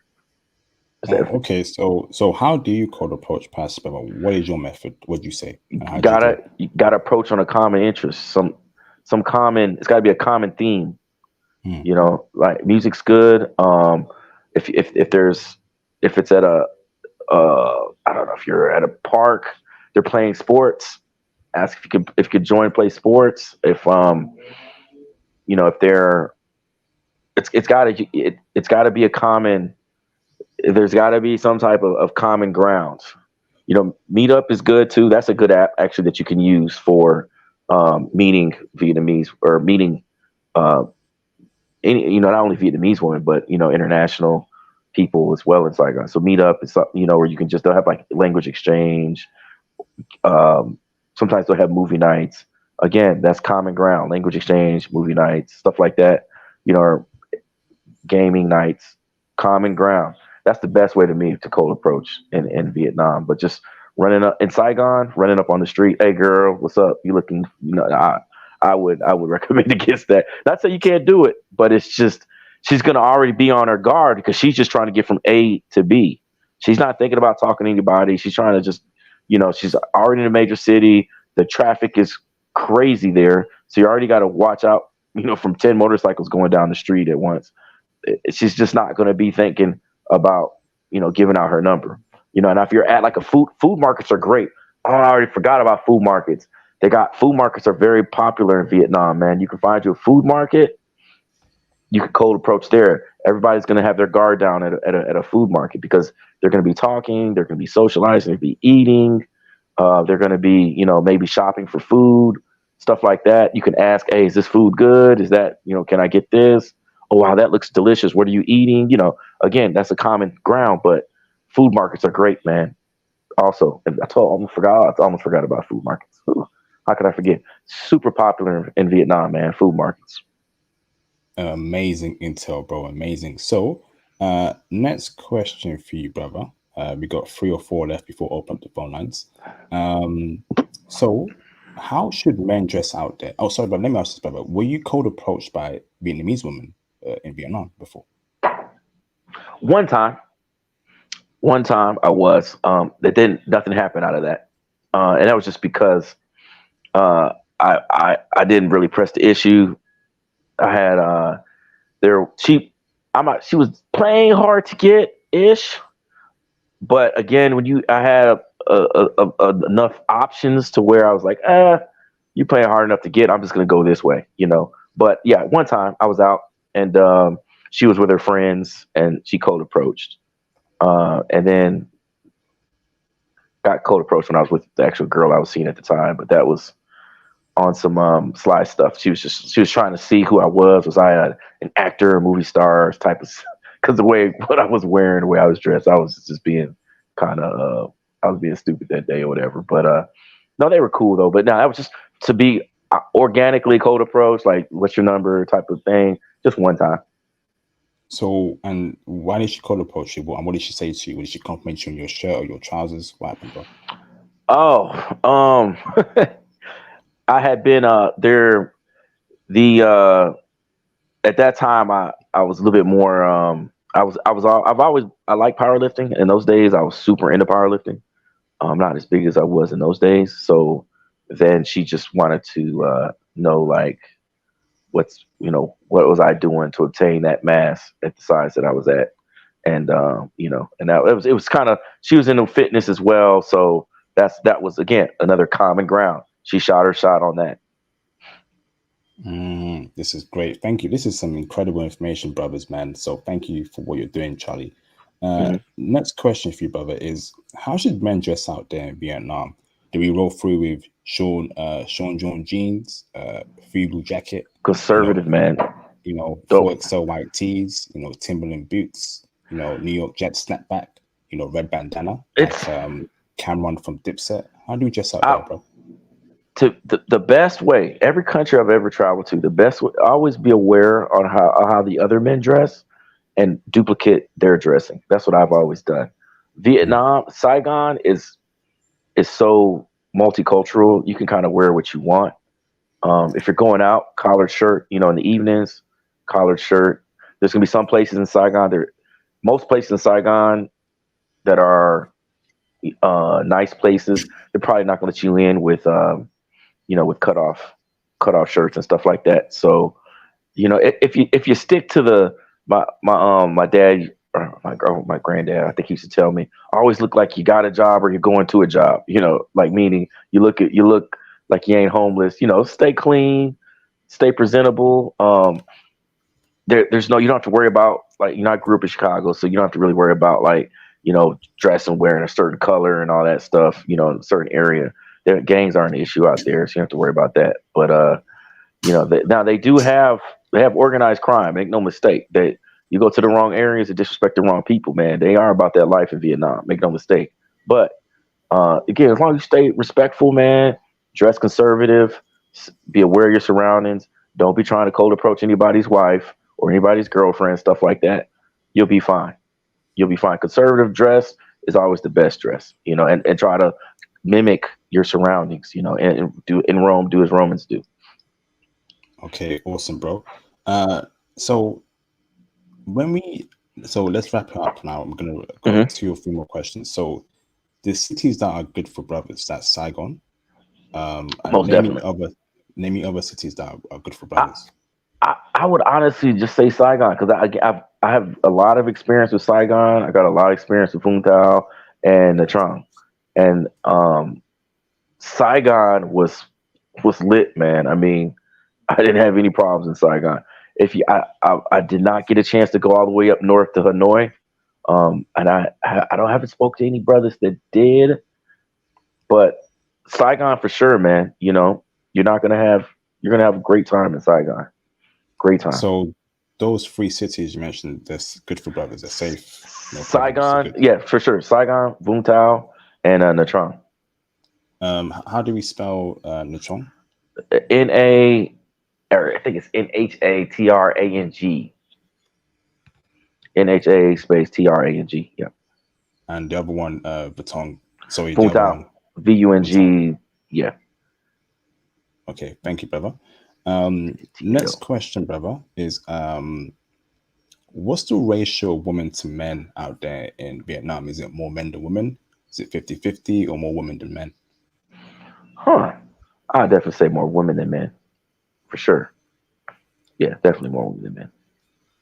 Awesome, bro. Did you hear any racism towards you? Any word you said towards you, brother? Any word you said in the clubs when they played hip hop music? Any racial animosity? No, I didn't. Now, when you're there, you're going to get stares, but luckily the girl I was talking to at the time, she was actually an English teacher. I mean, this lady spoke better English than some Americans that I know, and I'm not joking. And one time we were out, and some ladies, or it was 2 couples. They approached us because they kept staring at me, and I'm like, dang, I was still kind of new to Vietnam. Or new to Saigon, and I was like, man, why do they keep staring at me? And she explained that they walked over to her, talked to her, and then she was translating between us, and she explained exactly what they were looking at, and they were just basically like, just normal questions, not like we hate black people, but more like, what's he's doing here?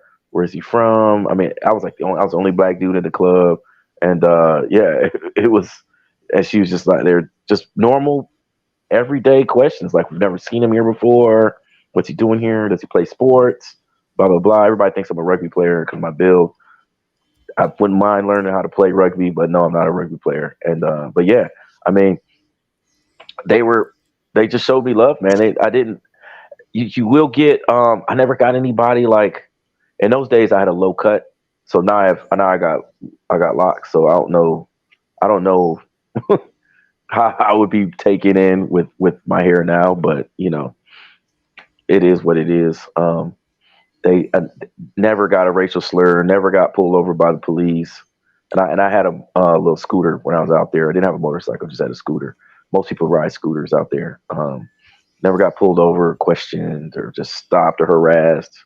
None of that. Not like you do back here in the States, Yeah, that was Awesome, my experience. awesome. That was my experience. Yeah. So, last two questions, brother. Mhm.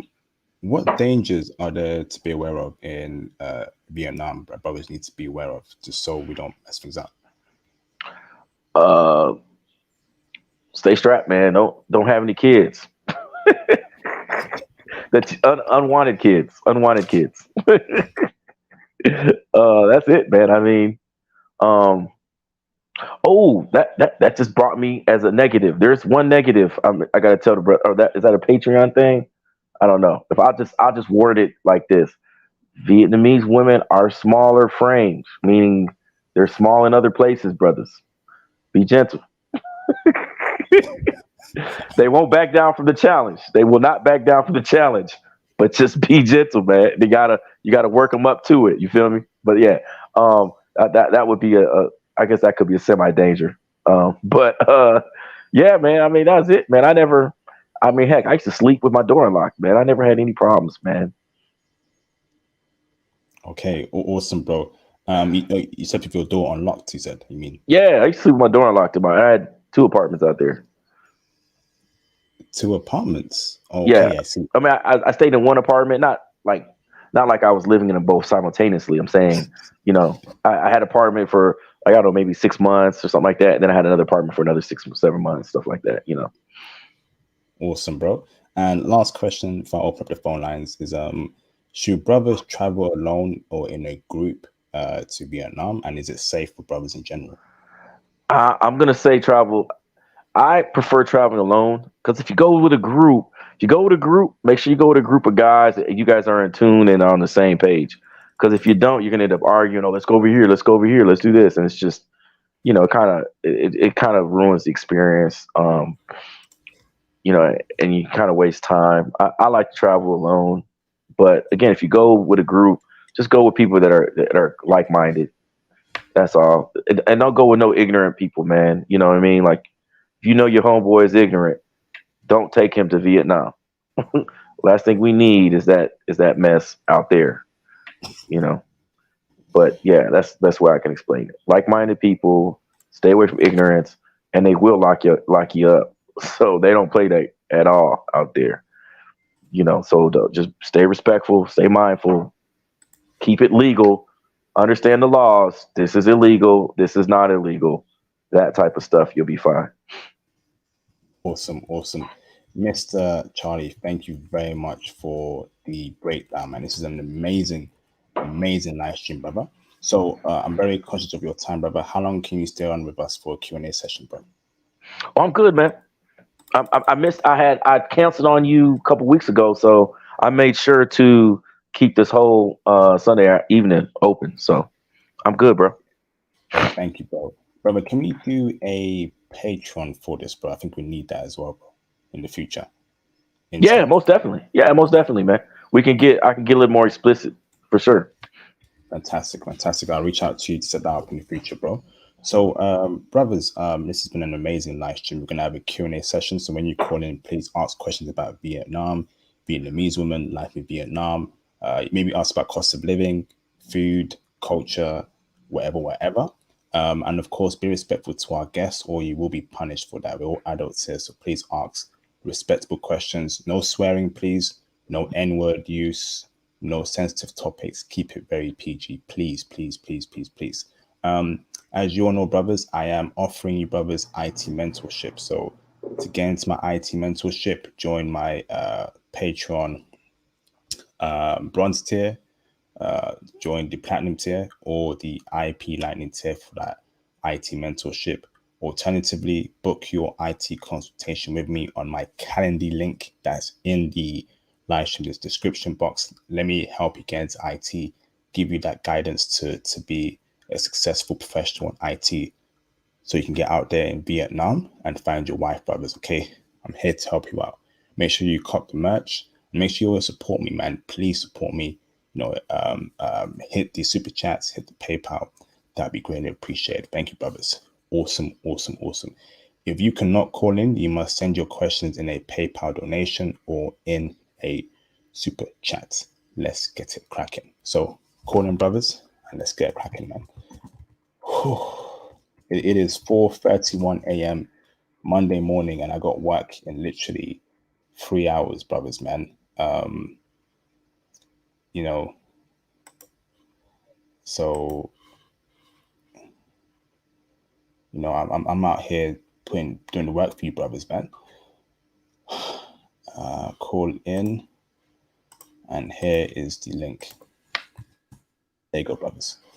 Let's get it cracking. Pin. Let me pin this in the chat, and let me get some water as well.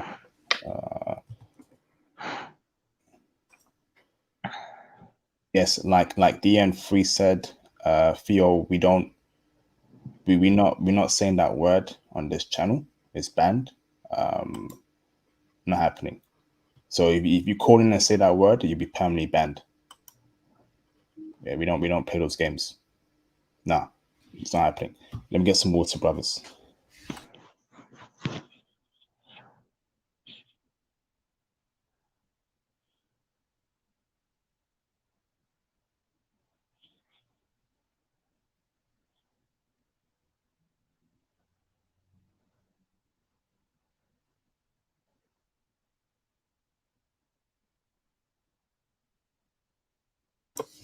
Let me bring in Mr. Renaud in the background. Pooh, can you turn your camera on so I know you are a brother in the background? Thank you, Pooh. You're confirmed, and welcome back, Pooh, the legend. Let me bring in Renaud. Renaud, do you want to leave your camera on or turn it off? Give me a thumbs up if you want your camera on. It's up to you, bro. Or do you want to turn your camera off? Renaud, your camera is on. Do you want to turn it off? Or do you want to give me a thumbs up? Okay, thank you, bro. Let me bring in Renaud. What's going on, Renaud? How you doing, bro? Hey, IP. I just wanted to come and tell you that I couldn't tip tonight, but I have a $20 Visa gift card. Like, anyway, I could do you have like an email I could send it to? Yes, I will, bro. I'll send you my email afterwards. Thank you, brother, for the support. Okay, no problem. That's all I wanted to say. Cause I had hit your IG up. But just thank you for the stream and just thanks. I'll log off now. Okay, awesome. Thank you, Renaud. Peace out, brother. Okay, let me bring in Mr. Pooh. What's going on, Pooh? How you doing, brother? What's good? I'm loving this stream, man. You hear me? Hey, thank you, bro. Much appreciated, brother. Yeah, man. It's a lot of information. Seems very accurate to me. I've dealt with Vietnamese women and their families, but most of that was in the States, man. So it's a little bit, their experience is a little bit different in the States, but they're definitely conservative people, and I know that's it's more of a patriarchal culture, which is always good. The man is respected. I think it's the father first, then the husband. Obey your husband. So it's, very Confucian. But yeah, bro. Like I said, it was just really good stream. Is extremely entertaining, very informative. As far as a question, not so sure. One thing I can agree on when it comes to Vietnamese women, very, to my surprise, curvier than what you think. Yeah, that's true. Yeah, very curvier. Like, do not let their clothes fool you. They got something going on. Yes, I agree. Yeah, I did not know that until I got to the hotel room. I was like, oh my Lord, I got a secret. Mm-hmm. That's facts. So that was in my my Pookie day. I was a Pookie, okay. So at that time I was just trying to thug it. But yeah, I definitely had a lot of interaction with Vietnamese women. I thought that you would say that you had some issues with some of their men, because I did. But I guess yeah, Pookie guys bring on Pookie things. So yeah, so there's a club in Oklahoma City I used to go to. It was the Vietnamese club. I knew what was up, but I knew the guys at the door we were cool with. I thought we were cool, until I tried to get my hands on a few girls, and we went from breakdance battling to it was like Double Dragon. Me and my friend in there, we had to go back to back. Wow. And fight our way out. They stick together. They hang tight together, bro. It's not a game. But I mean, yeah. As far as the curves go, I remember very, very vividly thinking to myself. I mean, just the pictures in my mind right now, going, "Oh my goodness!" Like these women got something going on. They're very petite, very small, probably the smallest. And you know, they still have very strong Asian features. They have Asian features as far as like what your typical East Asian, what they value as far as skin tone. That's why a lot of times Japanese and Korean and Chinese passport bros, they won't admit it, like to go to Vietnam to get a wife. They still got that mail order bride, you know, going on, although that's supposed to be, you know, outlawed. But they still have that going on. These women are very feminine. They know what it is for as far as hard work. They value family. They value beauty, as in their own beauty, maintaining themselves. I live all around them. When I was in my neighborhood in Korea, a lot of Vietnamese women, they're a lot of times mistreated by Korean women. You know, that elitism, but very good, sweet people to deal with. Do you know what? I've heard that statement before from Vietnamese people that live in Korea, that they are looked down upon by Korean people. So that's a good point there, Pooh. And so Korean society looks down upon them, but Black people in Korea, we know that Black people in general, we don't look down on people. So we're very accepting. They see the brothers, being cool with everyone, being cool with different nationalities. They're gonna gravitate towards a brother, right? In South Korea, Pooh, right? Is that true? Yes, they are. Yes, they are. I mean, I know I give off a different kind of energy. So a lot of times I'm kind of a magnet. I'm not saying I'm a chick magnet, but I guess I give off a certain kind of energy that just is a little bit different. So I get to have some interesting experiences, even as just walking around with my wife. They're not sure if we're together. Are we married? Are we just dating? They don't know if it's serious. They'll even ask, "Hey, how serious is it?" Dang. Yeah. Wow. Mr. Rice Paddy Reasons, can you please reach out to me on IG? Would love to hear your experience about your time in Vietnam. So please, brother, let me know. If you reach out to me on IG, brother. I'm a subscriber to him. That'd be great. Thank you, Rice Paddy Reasons. So give me 1 second, brothers. I'm looking at the Vietnamese population, right? It says it's 97.47 million. I never knew there was so much Vietnamese people on planet Earth. I mean, there's bound to be a lot of wifeable women in that population if it's over 90 million. I mean, I think Vietnam might be a spot for me.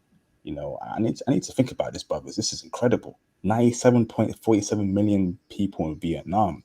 That's a good population number, man. More than Thailand. Just below Japan, that has 125 million. I think Vietnam might be a spot for brothers. This is very good. Is it like Thailand, right, where a lot of debauchery goes on? No, not like it's not like I know what you mean, like the ping pong shows and all that. No, you won't see that in in Vietnam. Not like that. No, if it is, it's going to be very low key, low profile. You're going to have to know somebody to get into it, And I never even. There's too much other stuff going on to be involved with that in Saigon. Not to say that that's not an interesting thing to do, because I've been to stuff like that in Thailand, but you won't. It's not as easily found. It's not as easily accessible. Not even close. Awesome. I got a super chat. Not even close. It's not as bad, bro. It's not as bad. Like in Thailand, they're walking up to you with brochures like, "Hey, Yeah. And you're like, whoa, what is this? Yeah, the women are still much more shy. Yeah. There's spots. There's some hot spots. If you're looking for trouble, like I do, For sure. you're gonna find trouble. For sure. I look like trouble. So, yeah, I mean, for sure. I think that's anywhere, but these women are dope. And just very, very conservative, very much about protecting their family's name, not embarrassing their father. Yep. And I mean, I'm all for it. I think I read most Vietnamese women are married between the ages of 23 to 26. That's excellent. Yeah. That's facts. That's beautiful. That's facts. That's exactly what I want to hear. That's wonderful. Ooh. Hold on. Shout out to Mr. The Legend of Tensuke for the $999 super chat. Thank you, Tensuke, for the support. Much appreciated, brother. I'm here to ask the question. No question. I'm here to ask a question no one answered. Oh, Vietnamese versus Japanese. Who would you pick based on attraction, submissiveness, and the appearance of being influenced by feminism? Go on, Charlie. Man, I would say the Japanese are way more influenced by feminism than Vietnamese women are. Oh, what? Mm-hmm. I would say. I mean, I'm not saying that all Japanese women are feminists, but I'm saying if you were to meet if you were to do a per capita study and say, based by population, who is impacted the most by feminism, for sure Japanese all day over Vietnam. I would say that per capita. What about in terms of attractiveness and submissiveness? But attractive submissiveness, they're on the same level for sure. Okay. I agree. Interesting answer. Let me ask Pooh, what's your thoughts on that question in terms of attractiveness, submissiveness, and who's more influenced by feminism? Man, that'd be a really great question for a Japanese man because they're leaving. Japanese men, they go to Vietnam to find a wife. As far as looks go, that's a tough one. Because a lot of times I see a lot of features in Vietnamese women that are similar to Japanese, except well, some curves, to be honest. Yep. Yeah, that's Japanese women, they're very famous. They're very famous for how pretty their faces are. Vietnamese women are very pretty themselves, but they just got a lot more going on. But you have to, I feel like you have to be a little more savvy when it comes to the courtship part. You're probably going to be in for the longer game. Most definitely. The Japanese women. Most definitely. Okay. Yeah, I agree. Let me. So you're telling me to give up on Japanese women? No, didn't say that. Might go bigger. Is feminism that bad amongst Japanese women? Is it growing there, brothers? Is there something that I don't know about? Because what's going on there, brothers? You're scaring me right now, brothers. I wouldn't give up on them. I didn't say that. I'm just saying like a per capita. You know what I mean? Like if you're the statistical probability, you're going to be more likely to meet a feminist Japanese woman out of, whatever 50 Japanese women as you would if you took a sample size of 50 Vietnamese women. Does that make sense? You'll meet more in that 50 space in Japan than you would in Vietnam. That's my argument. Fair enough, brother. Thank you very much for that, Charlie. All right, so brothers, man, call in. We got space on the panel. If no one calls in new in the next 10 minutes, I'm going to end the stream early.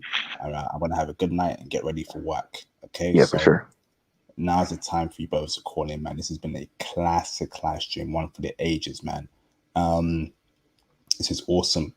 So, go on, bro. Mm-hmm. Oh, that'd be a good question. Ask a Japanese man, like you said, though, because obviously they've got the boots to the ground intel on that. On who's more feminine, where feminism has impacted the most. But when he said that, and I didn't even know that the Japanese were going to Vietnam to get wives. I didn't know that. That was new. So I saw him when I was there. I definitely saw Japanese men when I was there, but I also see him in the Philippines and also see him in you know what I mean? So I just figured they were out, traveling, having a good time. I didn't know that was becoming a trend. Yeah, I picked up on that. Just having Korean friends, and they get involved with Vietnamese women, or they have friends who are married to a Vietnamese woman, and a lot of it, it's that mail order bride thing. People don't like to talk about it, but and I think that's a lot of times where some of the disrespect comes in Korea for Vietnamese women. So I've been in a store where I was greeted, I was respected, and then the clerk is talking to everybody else, and then the Vietnamese woman comes up, and I'm thinking she's Korean, and she just looks a little different. And these women are sweet, but a Korean woman was completely, really nasty. I hate to use a Trump word. It sounds like Donald Trump. Yeah, she was a nasty lady. Like really extremely rude, very short. Didn't care to be polite, didn't care what we thought. Just everything went out the window. Sometimes I think it's a bit of jealousy. And it could definitely be that these women are extremely feminine, and they're more Confucian probably than anybody else besides China, but they still have, you still have your country girls in Vietnam. You still have your, they're not as materialistic in Vietnam. So they're, like I said, more about that hard work. They're willing to work with their husband. Man told me directly, hey, I got a Vietnamese wife because these Korean women, they don't want to work anymore. Boom. They don't want to work their way up. Boom. So, yeah. I'm just keeping it real. Wow. That's true. This is incredible intel. Mr. AK Winston Thomas, I lost your email address the other day. If you can please call in, brother, and type your email address again. I know you don't have IG. We need to get in touch with each other, AK Winston Thomas. So please call in and let me know your email address. Don't put it on the live stream chat. Obviously, that's public, so you don't want trolls emailing you. So it's best if you call in and put in our private chat on StreamYard, and I'll send you an email today. Sorry, bro, it's so busy. That'd be great, brother. Go on, bro. For me, I was gonna say, for me, my end game is Vietnam. When it's all said and done, when Thanos is retired, he's sitting there in his villa, and he's remembering his life. That's me in Vietnam. Seriously, that's literally where I want to rest and retire and chill out, live in my end days. I think that's a good that's a really good idea. And considering you get more bang for your buck. Yep. a dollar to the Vietnamese the dong. It's 22,000. Yeah, it stretches big time. 22,000 dong to $1. Yep. Yeah. So something to think about. In Vietnam, right? Can I find tan skin, bronze skin Asian chicks? So I find them very attractive. Or are they pale skin in general? Well, FYI, Vietnamese women, they work, but they don't like getting dark. So they will wear stuff to protect their skin so they don't get dark. However, that don't mean they can't get dark. It's just, they still kind of they've been touched by the supremacy, so they believe that the fairer their skin is, the more attractive they are. But yeah, but they exist. They can be melanated. They have melanated women in Vietnam. It's just they try their best not to be dark. The ones I've met, at least. I had one that looked like she was mixed, but she said she wasn't. So how do we fit in as dark? I'm a dark-skinned black man, right? So you're telling me. So I need to know the mentality of Vietnamese chicks. So they want to be as pale as possible, but they are still open to dating a very dark-skinned black man like me. What if we have children and our kids are going to be brown skin? So you're telling me even though they want to be light, they're open to dating and marrying a dark-skinned black man. Is that what you're telling me, brother? I don't see why not. I mean, as long as if you've been accepted by the family, you're in the house. The kids look however the kids look. It's just they're women. They've been tainted with those supremacist ideals that the West was founded on. That lighter skin is better than darker skin, so they do their best to not get super tanned. I mean, heck, even when I was in Thailand, I would always see Vietnamese and Chinese tourists out with clothes on in the beach. That was the weirdest thing I've ever seen. You know what I mean? Like getting in the ocean with clothes on. I'm like I was in the Middle East, which is different in the Middle East is because it's religious purposes why they're dressed like that. But I'm like, whoa, why are they? And because, my friend was like, oh, because they don't want to get dark. And I'm like, oh, okay. Yeah, it's crazy. It's crazy. We do it too, bro. I mean, think about what black people do it all the time. It was something my mom was constantly harping on me. Make sure you put some sunblock on. Like that matters. Put some sunblock. Yeah. Yeah. You're gonna get dark. You're gonna get dark out there. It's something to be ashamed of. Yep. But I had to grow up and realize, hey, that's self-hate kicking in. That is white supremacy, at its best, at its finest. Yep. But I had to learn to love myself. Hey, this is my skin, it's dark. I wear this well. It's beautiful. So it just they care a lot about physical features, and that is one of the beauty standards is to have lighter, milky colored skin. They love that. Except your Vietnamese women in the States. Yeah, but the States, my argument with the States is that, like, for a while, I just kind of small change in subject, but like I was into Indian women at one point, right?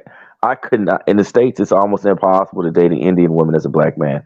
But you go outside of the States, like when I was in Malaysia, and there's a lot of Indian women there, they had no problems dating me. So I think they get conditioned either by I don't know if they take like a class, like don't date black dudes when they enter the US, or if their parents are like, y'all can date whoever y'all want, but do not date these black men. You know what I mean? I don't know what it is, but there's some type of conditioning that occurs when they hit the US, stay away from the black guys.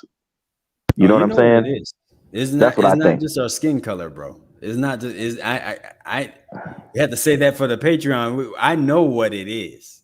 It's okay. They fear a specific body part. If customs could lock it up when you enter, lock that thing up, they would. That's exactly what they do. Everybody is worried about it. And I've gotten into it with Indian men, even for a woman that wasn't even theirs, who showed interest in me. And they're like trying to block me from her.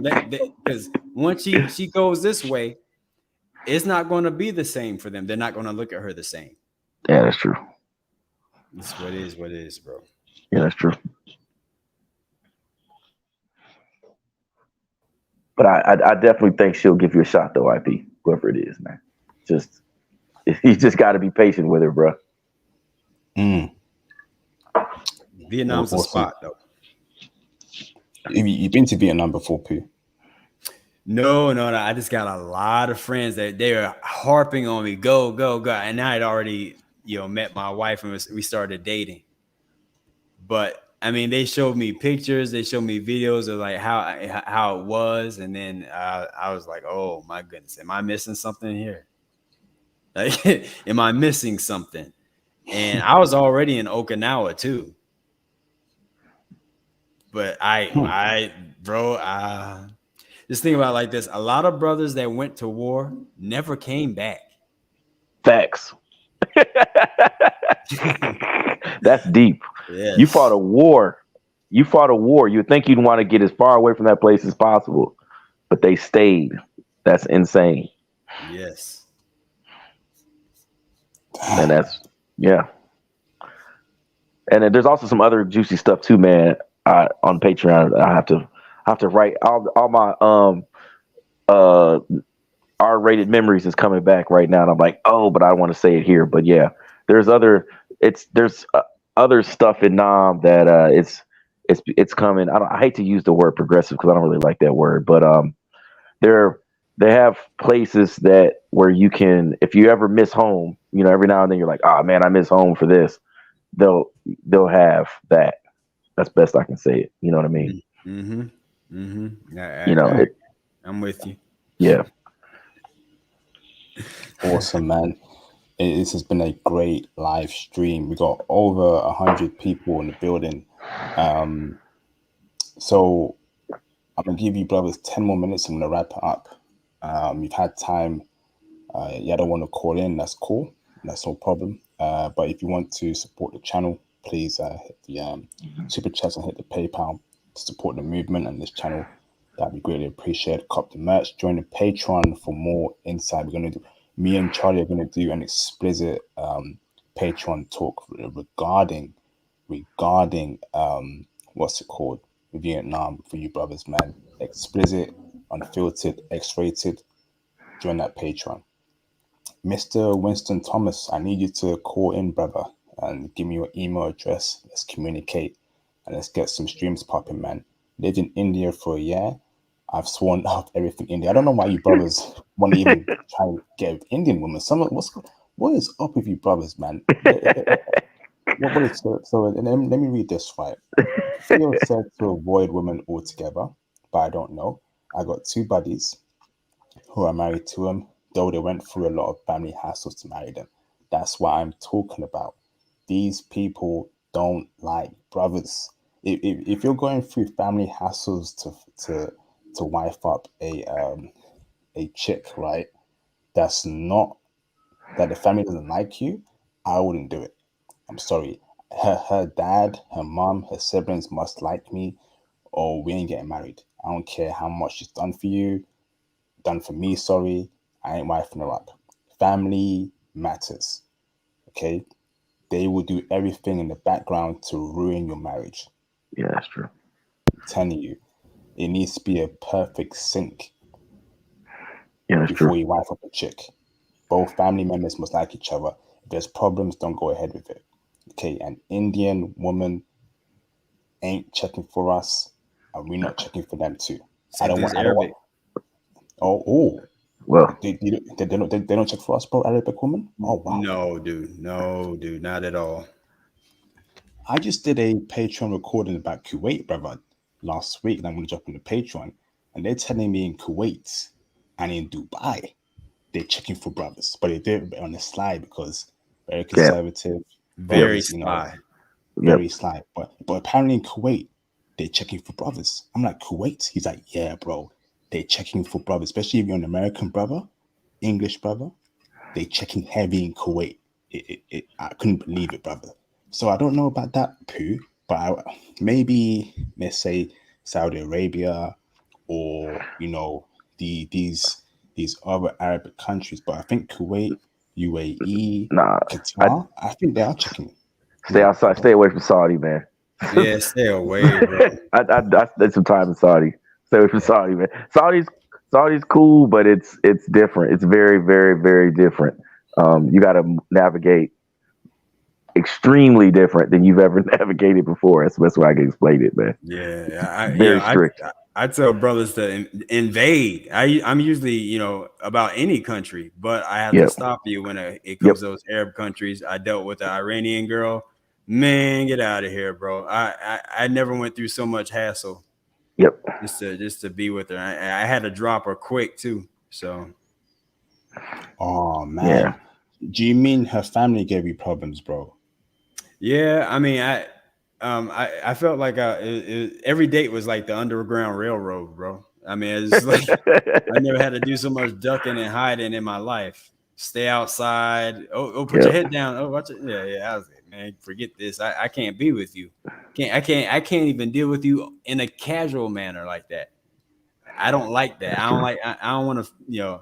I'm not one to duck and dodge and hide like I'm afraid of something. So. It's not happening, bro. I'm out on them. So Charlie, you spent some time in Saudi Arabia. Are you telling me? Yeah, I worked in Dammam. You telling me Saudi women ain't checking for brothers? I didn't even look. Only time you can't even. First off, everybody's covered in Saudi. First off, second off, you can't even. You're not even supposed to speak to another Muslim woman in public or in private. I mean, unless you guys are related, there's no talking. You know, if you have a meeting, if you're having a business meeting and it's you and let's say there's a Muslim woman involved, there needs to be another man there as well, or someone, one of her family members, or to oversee what are y'all talking about. If that makes sense. Like you can't. It's very strict, man. You can't just roll up and shoot you any shots. If you'd have to do some low key. They got certain dating apps that you can use, but it's like it's weird how you got to do it. I forgot the name of it, but it's like it searches for people that are in your direct vicinity at that moment, and then you can like text them and be like, "Hey, what's up? Blah blah blah. I'm the guy with the shirt on." That you know what I mean? Like it's not easy at all in Saudi to yeah. If you're gonna holler at some women, you want to holler at some Saudi women, you better go to Bahrain. Go to Bahrain, and then you can it's Bahrain's a little bit different, a little bit more open. There's spots that people are out doing stuff, but you know, if you know, Saudis, if you're Muslim, obviously there's Mecca in Saudi, so you can go there and you know for your pilgrimage, etc. But as far as a social atmosphere, Saudi is not conducive to a social atmosphere. So women in Bahrain are checking for brothers. Yeah, Bahrain's a whole nother beast, man. Bahrain's a whole nother beast. Hold on, brother. You're telling me the Arabic woman, because I've met some Bahrain chicks in the UK, rich, very wealthy, and they're very hot too. You're telling me, brother, these Arab Bahrainian chicks are checking for brothers? Yes. Oh yes. My goodness. But what is this? Bro. When I was in Bahrain, I was on the Africans. I was in love with me some African women in Bahrain. I couldn't get enough. The Ethiopians, the Kenyans, I couldn't get enough. I wasn't even really. I talked to one Bahrainian chick. She was cool, but yeah. Yeah, this is though these Bahrainian chicks. They're very beautiful. So, Yeah. brother, let me tell you this right. Can we do a stream on Saudi Arabia and Bahrain in the future separately? Do you have enough intel for the brothers? Yeah, I can, but they're not gonna like what they hear, though, man. I mean, you know what I mean? Like that's Saudi, right, bro. You know what I mean? I just want to get it out there. So Saudi Arabia and Bahrain, can we set up Yeah. in the future? It should be Patreon though, because that's gonna be mostly explicit. Good luck to anyone who wants to go there for a woman. Good luck. Yeah, So for real. So He's you're right. telling me the Bahrain talk will only be for the Patreon, and the Saudi Arabia, is that Patreon or is that live stream? It's Patreon, because there was no. That's what I'm saying. All I did in Saudi was look forward to going to Bahrain. That was it. I would in my time off. That's all I did. Okay. There was no. They have, when you go to the mall, they have days to go to the mall that you can't go if you're a single man. That's how strict Saudi is. Okay. Like you have to, you know what I mean? Like you can't just roll up in Saudi, and their visa process was no joke ridiculous. Not ridiculous. They have reasons for that, but it was a lot of work for me to get a multi-entry work visa in Saudi Arabia. A lot of work. It was like applying for a DOD position. Yeah, it was no joke. It may be worth doing a stream on YouTube as well for Saudi, just so brothers know how difficult it is to navigate there, how the whole culture is. It may be worth doing that, but for the woman part, that can be for Patreon and for Bahrain. For sure, I could save some brothers from getting locked up, most definitely. Doing something they'll regret. Oh, bro, no, dude, don't even bother, man. Yeah, I went on the deployment and I was trying to fish some women out. It was difficult. It's just different and materialistic. By the way, what I dealt with, materialistic. I was in the UAE area, so and I was in Doha also. Yeah, I've been to Doha. Beautiful, but been to Doha. Yeah. No, thank you. The experience was bad enough where I was like, I'm out. I agree. Even though it's bad, right? I still want to do streams on it because it tells brothers who to go to and where to avoid. I've done streams in the past where we've done countries where it was awful. We've done there's 5 countries where one of it was Greece, I believe so. And then Wait. Somebody told you Greece was awful? Greece is not. Yes. No. Yeah. Greece is good, bro. Greece is good. Yeah. Even for African brothers too, it's good. Yeah. Greece is awesome. No, they didn't hit Greece hard enough. I hit Greece hard. No, they didn't hit Greece hard enough. Greece is awesome. Right. You just gotta know how to move. People try to move like they're in the States. You can't do like that. You gotta move differently when you leave. I would put the U.S. as number one for worst place to visit. I hate to say that. Shout out to J Royal for the $199 super chat. Who is better, Japanese woman or Vietnamese woman? Okay, let's answer this question quickly because we did speak on that in the past. So, what's your choice there, Charlie? Who's better, Japanese woman or Vietnamese woman? And what facet? I guess he's just saying in general. In general. Again, man, I think the brother that just joined said it perfectly. The Japanese men are flying to Vietnam for Vietnamese women. That's all you need to know right there. I mean, you know what I'm saying? I mean, and I would say Vietnamese women for sure, but the fact that the Japanese men are flying to Vietnam to look for Vietnamese women, you are for Vietnamese wives. That solidifies my belief right there. Thank you, bro. And Pooh, or who you picking? I'm always gonna have a soft spot for Japanese women. They're just how sweet they are. Vietnamese women, something about their language, it just puts a bad taste in my mouth sometimes. Language is different. Yeah. Language is super different. I do say Japanese sounds sexier for sure. All day. Japanese sounds sexy is Vietnamese women. That's true. It almost sounds like something stinks. Yeah. The accent is different. But I mean, I never had a bad experience with a Japanese woman either. I mean, so, I just prefer Vietnamese. That's all. That's my personal preference. We all got our own preferences. Arigato gozaimasu. Thank you very much for that, Jay. So let me bring in the caller, Mr. M6205, the Yu Hakusho AVI. What's going on, M6205? How you doing, brother? I'm doing good, man. How about you? Fantastic, brother. Speak louder, please, bro. Yeah, sorry. I just wanted to ask a quick question. Mm-hmm. So, for Pooh especially, what country should I go to first? Korea or Vietnam? That depends on what you prioritize, man. If you prioritize your pockets, go to Vietnam. If you're the type that you don't mind spending some money, you don't mind being out all times of the night, and if you can party pretty hard, you come to Korea. I mean, I still get out every once in a while and hang out till 6 a.m. So choose that way. Think about just whatever you prioritize, whatever you're looking for. I see. Yeah, and I can't speak on it because I don't have a Korean background. I did a day trip to Korea and that was it. Oh, that's all. A lot of places I've gone to, I did a day, but like I said, I have Pookie mindset. I was like, I'm about to get out here and get it. I'm about to cause some trouble, and I roll with guys who thought like I did. Probably worse. So I heard that. I mean, we were a dangerous group. I mean, I'm embarrassed now. I have fun and I play with it because I'm embarrassed of who I was back then. I was a dog. All right. 24 hours? No problem.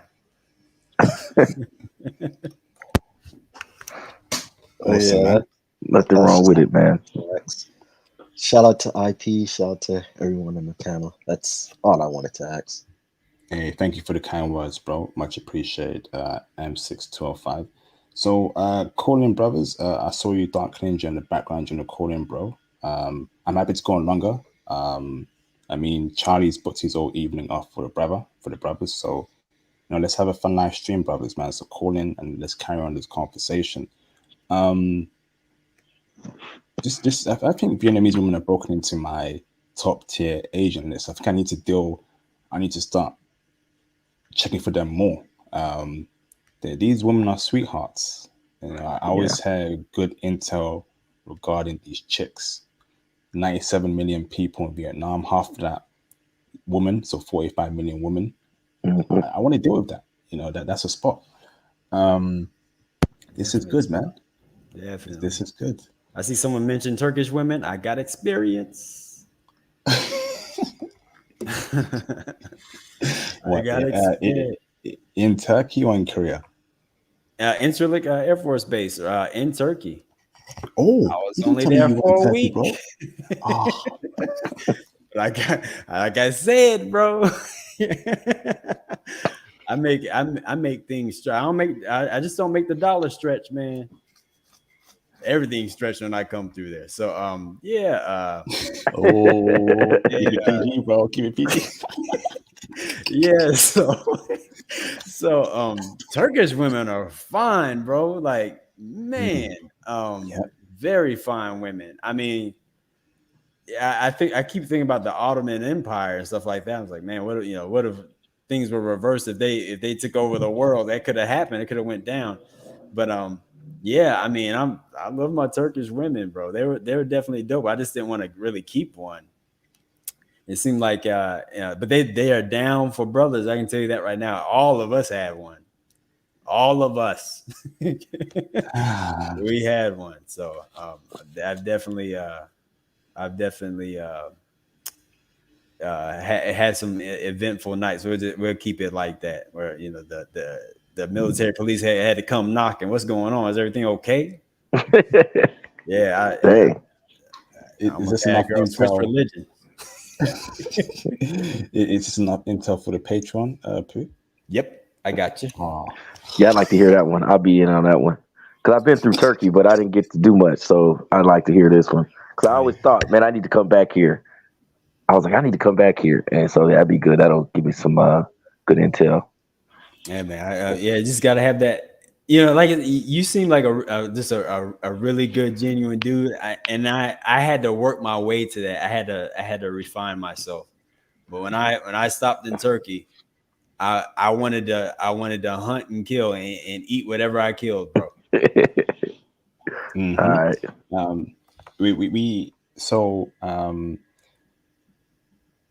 Obviously P we're speaking tomorrow or on Monday. But yeah, from what I've heard about Turkish women, they're checking in Turkey. We have Turkish women in the UK. I would personally avoid them. A lot of trouble dealing with them.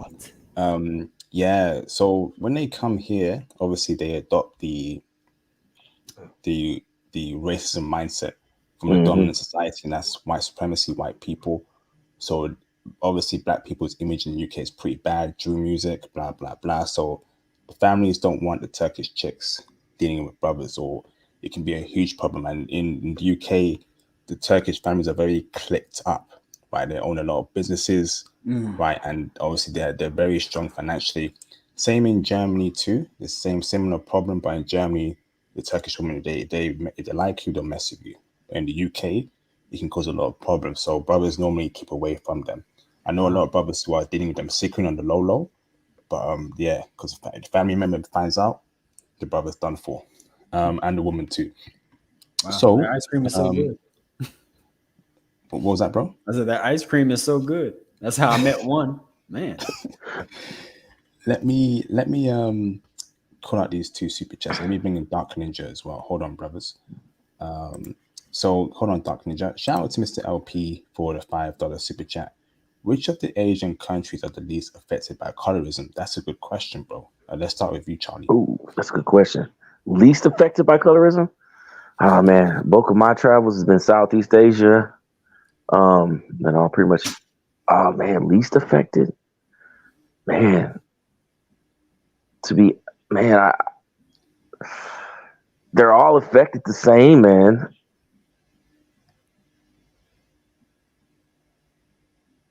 Yeah. Okay.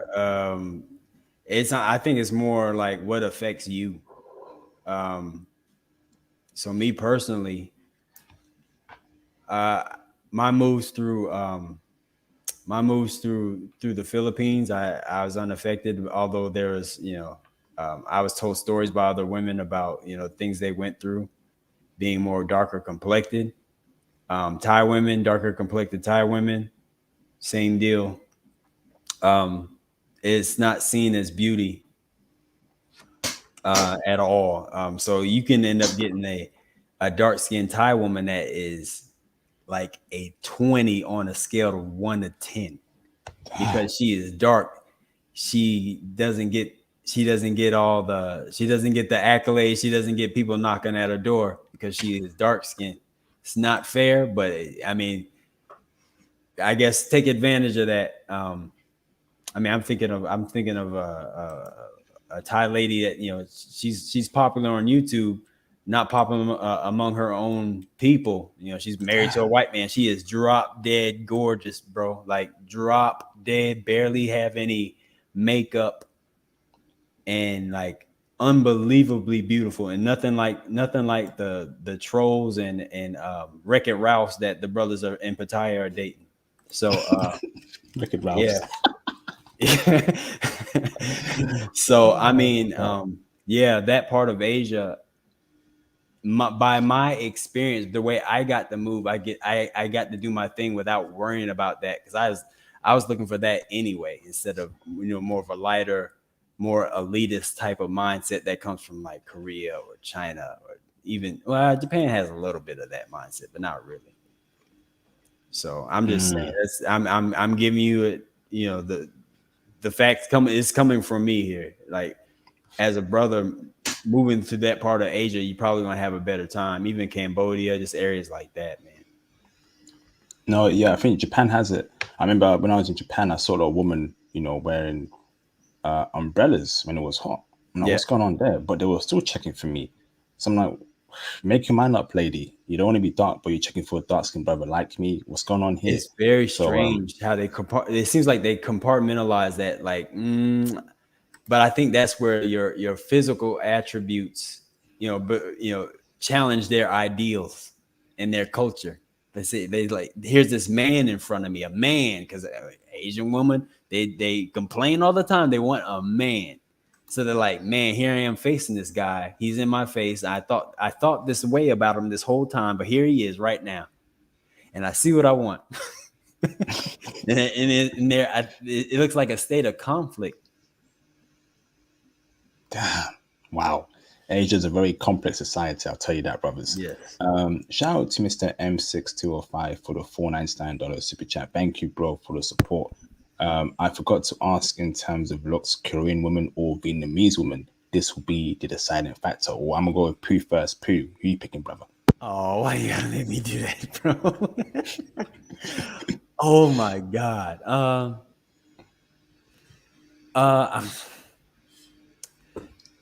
Okay. All right, here we go. I'm gonna still go with Korean women. Maybe there's some bias in there. I'm still into my pretty face and long legs, long beautiful legs, where a Vietnamese woman is a lot shorter. Vietnamese woman is gonna have those curves though. Just remember that. But yeah, I gotta go with my Korean women, and they're just their whole vibe just trumps every other Asian woman to me out there.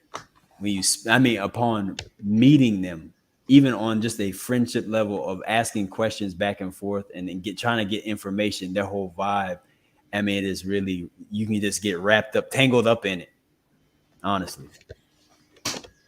Wow. Mr. Charlie, you wanna answer that question? Between Korea and Vietnam, I'm a curves guy, so I'm gonna go with Vietnam. Now, if you're a legs person, definitely Korea. They got some nice legs in Korea, obviously. I think that's like a genetic thing going on over there. But for curves, because I like my curves. I'm going with Vietnam, and they're a little bit smaller. I like smaller, petite women as well. I don't have a problem with the taller women either, but I'm not a tall guy myself, so yeah. I like smaller petite women. So my preference, Vietnam. Awesome. Same here, bro. I don't really deal with tall women like that. Want me a petite, slim, thick, curvy chick. Tall woman, I don't know about that, bro. What's going on, Dark Ninja? How you keeping, brother? Good, y'all hear me? I don't care, brother. Welcome, bro. How you keeping? Sir. Yeah, I'm late to the party, man. I heard some good things, man. Heard Turkey. I heard Turkish girls that like in Istanbul, like the girls there are like built like sister girls. Is that true? Yes. Poo. This is Oh, very my true. Is there a mix of a lot of good things, man? Just I got with some more darker skinned Turkish women, but a lot of brothers were out there chasing. They got their hands on some lighter complected fatties, but it's all good. I was cleaning house on the darker complected women. Okay, so I heard it's like Turkey is like the hub for Muslim people, like how Spain is for Barcelona. It's a hub for Latin culture. Latin people, all like Venezuelans, Colombians, all show up there. It's the same thing in Turkey, right? So they got Egyptian girls, Moroccan, maybe North African girls there. Yeah. Who told you that, bro? Oh yeah, it used to be almost like the center of the world for a while. Yeah, the Ottoman Empire. Yep, that's true. You even got Albanian girls too. Mm-hmm. Albanian, what's that? Is that alien race? What's that, bro? Albanian. It's by Armenia. It's a country next to Armenia. Yeah. What the? Let me search this up real quick. This brother's making up new words right now. Albania. Yes, sir. Is that the way you say Albania in Albanian or? It's Albania. Albania. Okay. Armenia. Okay. Because I know Albania's in that area. I'm not too familiar with it though. Albania. Bro, what's that, fam? Hey, spell it for me in the private chat, bro. Oh, I got you, bro. What's up, my mic? Man, I don't care what kind of Albanian or ease they are. I was in there. He was still in them streets. I didn't even mind to ask. I was like, I okay, what's that? I don't know what that is. I'm gonna keep going. Are you down or not? Yeah. So I mean, dude, there's so many choices out there. There's so these people that is unexplored. We are either afraid or we just don't know, and that's a shame. Yeah, that's true. So I mean, get out there. So he said, so you mean Azerbaijan? Yes, I know Azerbaijan. Yeah, Azerbaijan, yes. Azerbaijan, okay. I was like, what country? And I'm pretty good at geography. I'm like, what the hell is that? I was thinking, did I mess up in school? I was like, what's that, bruv? Oh man, another classic live stream, man. Yes, sir. Awesome. So yes, sir. Be keeping tabs on that because I noticed that Spain is the hub for Latin countries, and then like Turkey is the hub for Muslim people in general because it's more free there. They let some things slide. Yeah. So in Turkey. So compared to other Muslim countries, a little more lax. It's weird. Yeah. I mean, that was like I said, the center of the Islamic world was in Turkey. It was part of the Ottoman Empire. So I thought that was strange. I was moving in silence at first until I thought, I realized that they were cool. Yeah, you're gonna deal with some racism, definitely, because they're a little whiter than I thought. So I expected to see more of an Arab, but I was like, I was confused when I got there. When I started looking at the people, and you're gonna run into that, some of that racism. It is what it is, and you gotta remember, a lot of Muslim countries, a lot of Arab countries, especially were like African colonies a long time ago, so they got some beef with us, that's hidden. Oh, is it? Okay. Yeah. Yeah, is that the Moors? I'm guessing. The Moors, yeah. There's a little bit of animosity. I really can't explain where it comes from, but Arabs, they're not feeling us. That's why I spoke the way I did about them. I know they don't like us. They're not going to say, yeah, I could probably blend in with, if push came to shove, but they don't like black men, black people. No. It's just like this beef that they can't explain. Now I see where he's coming from. However, when I was in Egypt, that's kind of like a different sect, I would say, of Arabic culture, even though they do speak, Arabic, but that they showed me a lot of love in Egypt, man, because if you go to the south of Egypt, they have the Nubia heritage. They look at us as family. I mean, when I was there, I put it like this: the workout I was doing, I couldn't find a spot to stay, and my driver that was taking me around to where I was going, he was like, no, brother, you're at home. You stay with me. You're in Africa.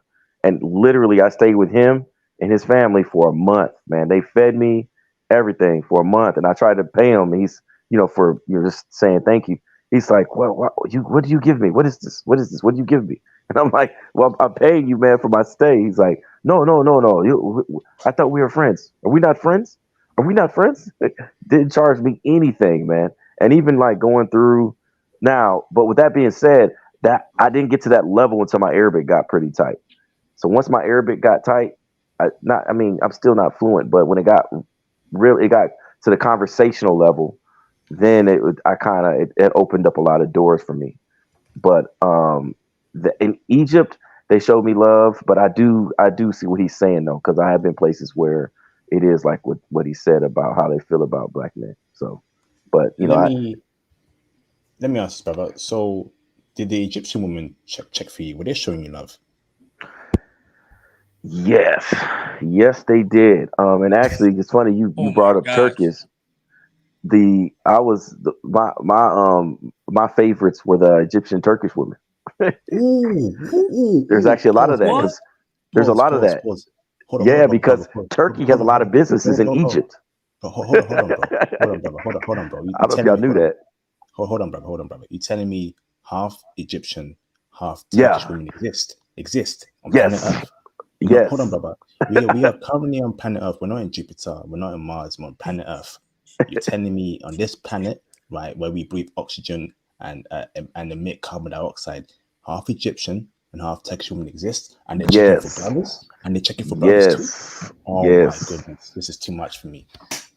Yes, it's not hard to believe though. Now you think about it, Egypt, that was back in the day, it was like New York. It was where a lot of businesses got done between countries. And a lot of the Turkish, they have a lot of jewelry businesses and stuff in Cairo, and that's the connection. Oh, brother, do we have enough info for a live stream about Egypt, Charlie, in the future? Yeah, it's been a while since I was in Egypt, though. I mean, things have changed. I've been in Egypt since probably 2013, but yeah. This is amazing, man. We need this intel, man. But and a lot has changed in Egypt, man. But yeah, we can talk though for sure. So like, how was the food? How are the females looking there? Like the looks in Egypt? Yeah, when you were there. The food, some Egyptian food. It's like if you ever had Turkish coffee, it has its own taste. You know what I mean? Like it has its own taste. So some people really like it. Some people don't like it. Like when I was in the UAE, all this cab driver complained about was Egyptian food and how, the Arabic that I know, it's Egyptian Arabic. So they know immediately that I did some time in Egypt because the words are pronounced differently and things just like, English in America versus English in the UK. We can understand each other, but the words are pronounced differently, and so it's kind of like it's got its own unique taste, man. Like they've got this one delicacy in Egypt. It's called hammam, and it's basically a pigeon cooked. Yeah, which is crazy. Who wants to eat a pigeon cooked? But it tastes really good though, believe it or not. Hammam, sorry. And what else? You said the food and the women. Yeah, The women look good, man. You'll have a lot of like it's for me the best Arabic woman is Moroccan all day. Moroccan women look the best, hands down. If you talk about the Arab world or Arabic, people that speak Arabic speaking countries, Morocco all day. Egyptian women look good too. They're not going to be, they have similar features, I would say, as archetypes as Moroccan women, but they're not as thick. Like Moroccan women got bodies though, for real. Yes. Like no joke. Yeah, no joke. Thick. They are thick. Like not surgery. It looked like they had surgery. No, they never had surgery. They are built in Morocco. Make no mistake. And they have this like dark hair, green eye type stuff. Egyptian women, Egyptian women are gonna have that dark hair, green eye look, but they're not gonna be thick like Moroccan. Not even close. Yeah, Moroccan chicks are. It's not even when I say thick, right, or even slim thick. I'm telling you, they got meat on them, man. I'm not talking fat meat, Lizzo meat, Beyonce meat. Even Beyonce is too big for me. I'm talking about gym, slim, thick chick. Moroccan chicks, they're packing, man. I'm telling you. I knew a Moroccan chick in the UK. I couldn't believe the ASS she was holding, man. I'm like, is this chick black? But she had green eyes. She had long black hair. She had pale skin, but she had a great body. Of course, as you know, she's in London, so all the brothers went crazy over her, bro.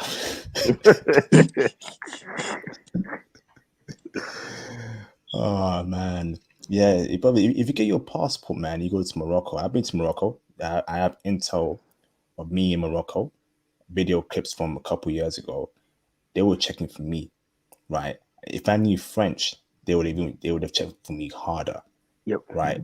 If you want to actually get the full Moroccan experience, learn French. Yep. Oh yeah, I'm actually working on my French right now. So learn French or Arabic. They speak both languages over there.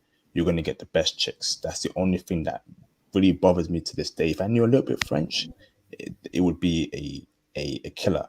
Me being a black British brother, right, that knows French, these chicks would have been all over me. And I regret not knowing French that well. Whew, damn. Yeah, in North Morocco, they speak Spanish also. Okay. In like Tangier, they speak Spanish, French, and Arabic. And then, of course, some English too. But, yeah. Any intel on Algerian women from any of you brothers? Never been to Algeria. Yeah, never been there. Okay. Oh, okay. I'm trying to find that intel for Algeria because Algerian chicks are also hot as well. Come on, bro. Yeah, I'm assuming they're in Turkey too. Man, too much options, man. I might end up with 20 wives at this rate. I'm not even kidding, brothers. I'm all over the place, man. I love my Japanese woman. Then we have Korean women in the book right now. Vietnamese women, Moroccan women, Egyptian, Turkish women, Japanese, Brazilian. It's too much options, brothers, man. Too much. Mind-blowing options, man. I need to just focus on one and just don't focus on one, bro. Hey, I've crossed a lot of borders and with and dealt with different women. I'm sure I committed some type of crimes in the Bible. So just do your thing, bro. Now there are some sleeper agents out there. Sleepers are Sudanese women. Ooh, okay. People sleep on Sudanese women, and they are beautiful. Ooh. Make no mistake. Very chocolate. That BS they show you on the news is BS. That's not how they all look. They be, like in the States, they'll show them like how they used to show Ethiopian women starving, hungry, all that BS to kind of, I don't know whatever agenda they're trying to propel. That is not the case. The Sudanese women are beautiful, chocolate built, nice bodies, beautiful smiles, etc., etc. Yeah, smooth skin. Yeah, smooth skin, man. Damn. So I got a new caller, and brother, we got over 100 people. It is 5:30 a.m. over here in the UK. I got work in 2 hours, man. So I'm not gonna sleep, but I've been up for you brothers all night to get this intel for you brothers. Gotta support, man. Like Pooh said, you got any questions here on the PayPal, here on the super chats. or even just support me on the super chat in general.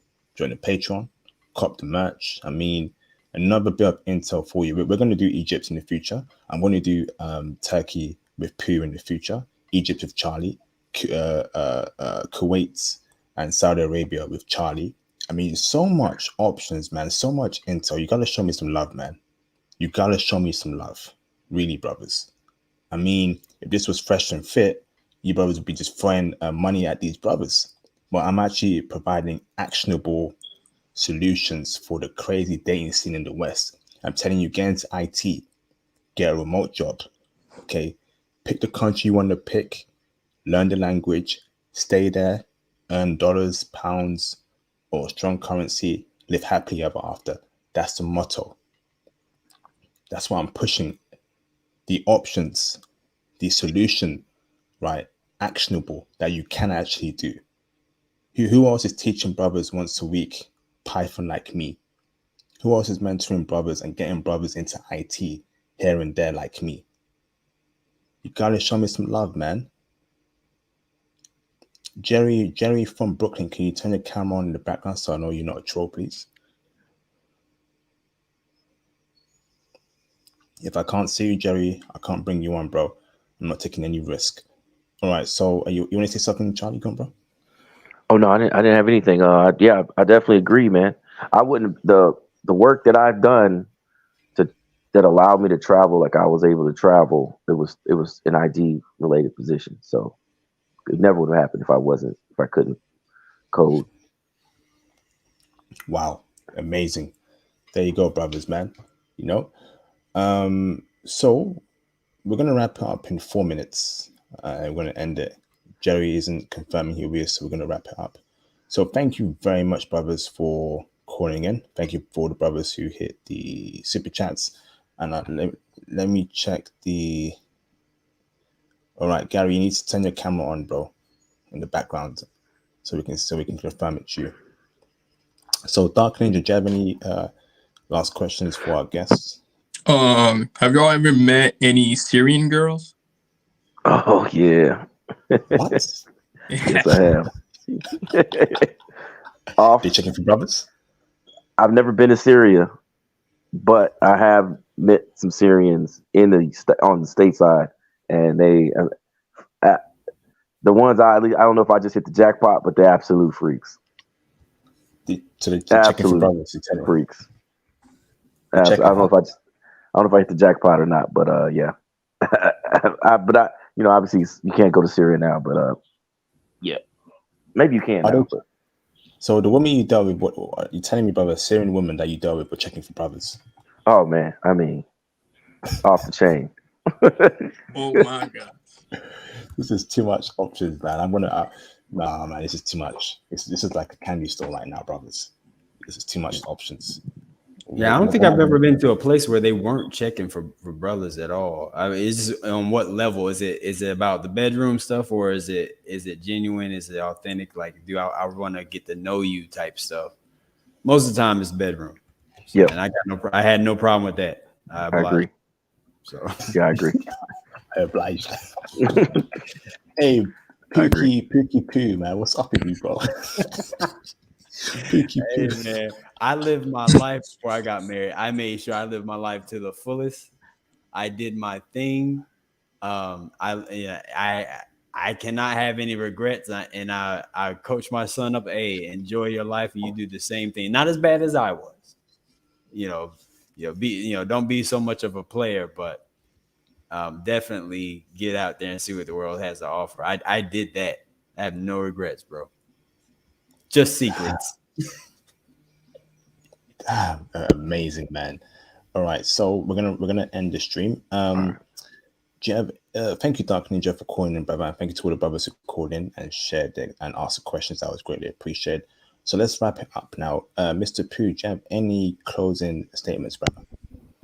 Yeah, and in regards of Vietnam, that may have to be a top 5 place for brothers. I mean, listen to an old black man. My grandfather, he left to come back to the States. He dealt with a lot of crap when he came back. A lot of his friends stayed, and they had a good time. And they told them about it. They told them stories. The feminine, that's what you look for. They're also fit. They they check all the boxes really. It's just does their family like you? What are you looking for? Your dollar stretches there. So I mean, so whatever you want to prioritize, do that, man. But please get the hell out of the West. That's all I got, bro. Awesome, thank you, bro. Mr. Charlie, do you have any closing statements, brother? Yeah, man. I completely agree. Get the hell out the West, and find a fit, feminine, friendly woman that provides you peace and calmness. You know, it's that's even coming like I came back. I've been stateside since kind of started COVID, started business, etc. And it's not even I have to literally meditate in the morning to keep my blood pressure down because of the stress of dealing with business, work, customers, these 304s. It's just not even worth it, man. Get the hell out the West. Like you said, IT is the key, and live happily ever after abroad, man, wherever that may be. But get out the matrix. Amazing. Hey, thank you, bro. Dark Ninja, you got any closing statements? Yes, sir. I praise these two brothers for giving us some gems tonight. Yeah, man, get your passport, fellas. Get your passport. See the world. It's vast. It's so many untapped areas. For us, so many options as you see now. So yeah, that's all I gotta say. Take care. Very awesome. Thank you very much, Dark Ninja. Mr. Charlie, thank you, bro, for Yes, sir. taking the time out, brother, Anytime. to call in. I'm sure we have more. We're gonna have more classic live streams and patrons for calling, brother, for the brothers. Thank you, Charlie, for your insight, brother. It means a lot. Thank you, brother. Anytime, man. I appreciate y'all. Thanks for having me. Awesome, brother. Have a great week ahead, okay, bro? All right now. Y'all too. Awesome. Bye. Peace out, bro. Peace out, brother. So, brothers, awesome live stream. Awesome.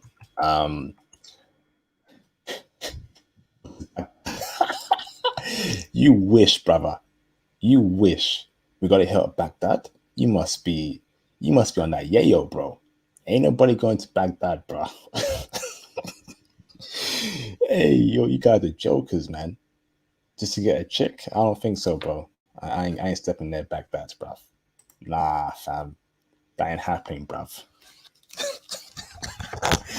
Hey, you dudes are funny, fam. You dudes are funny. Okay. So, great live stream, brothers. Great live stream. Want to say thank you to all the brothers who supported today. Want to say thank you to all the brothers who showed love by hearing the donations. It means a lot to me. It's not easy having this YouTube channel and staying up late. I've got work in 2 hours. Gonna try and get enough sleep. So once again, the IT option is there for you if you want to kickstart your IT career. Join the Patreon. We're gonna do the explicit version of this stream. Okay, for the Patreon. I've got 1 or 2 Vietnamese streams on Vietnamese women, explicit, on X-rated, unfiltered on the Patreon. So join the Patreon to check that out. We've also got intel on Japanese women, Korean women, Colombian women, Panamanian women. You brothers have all the info you need to go and succeed in this life, man, and as a passport, bro. So thank you very much, brothers. I hope you have a great week ahead. I'm International Passport, your incredible host, and I'll see you, brothers, on the next content I drop. Peace out, brothers. Thank you so very much.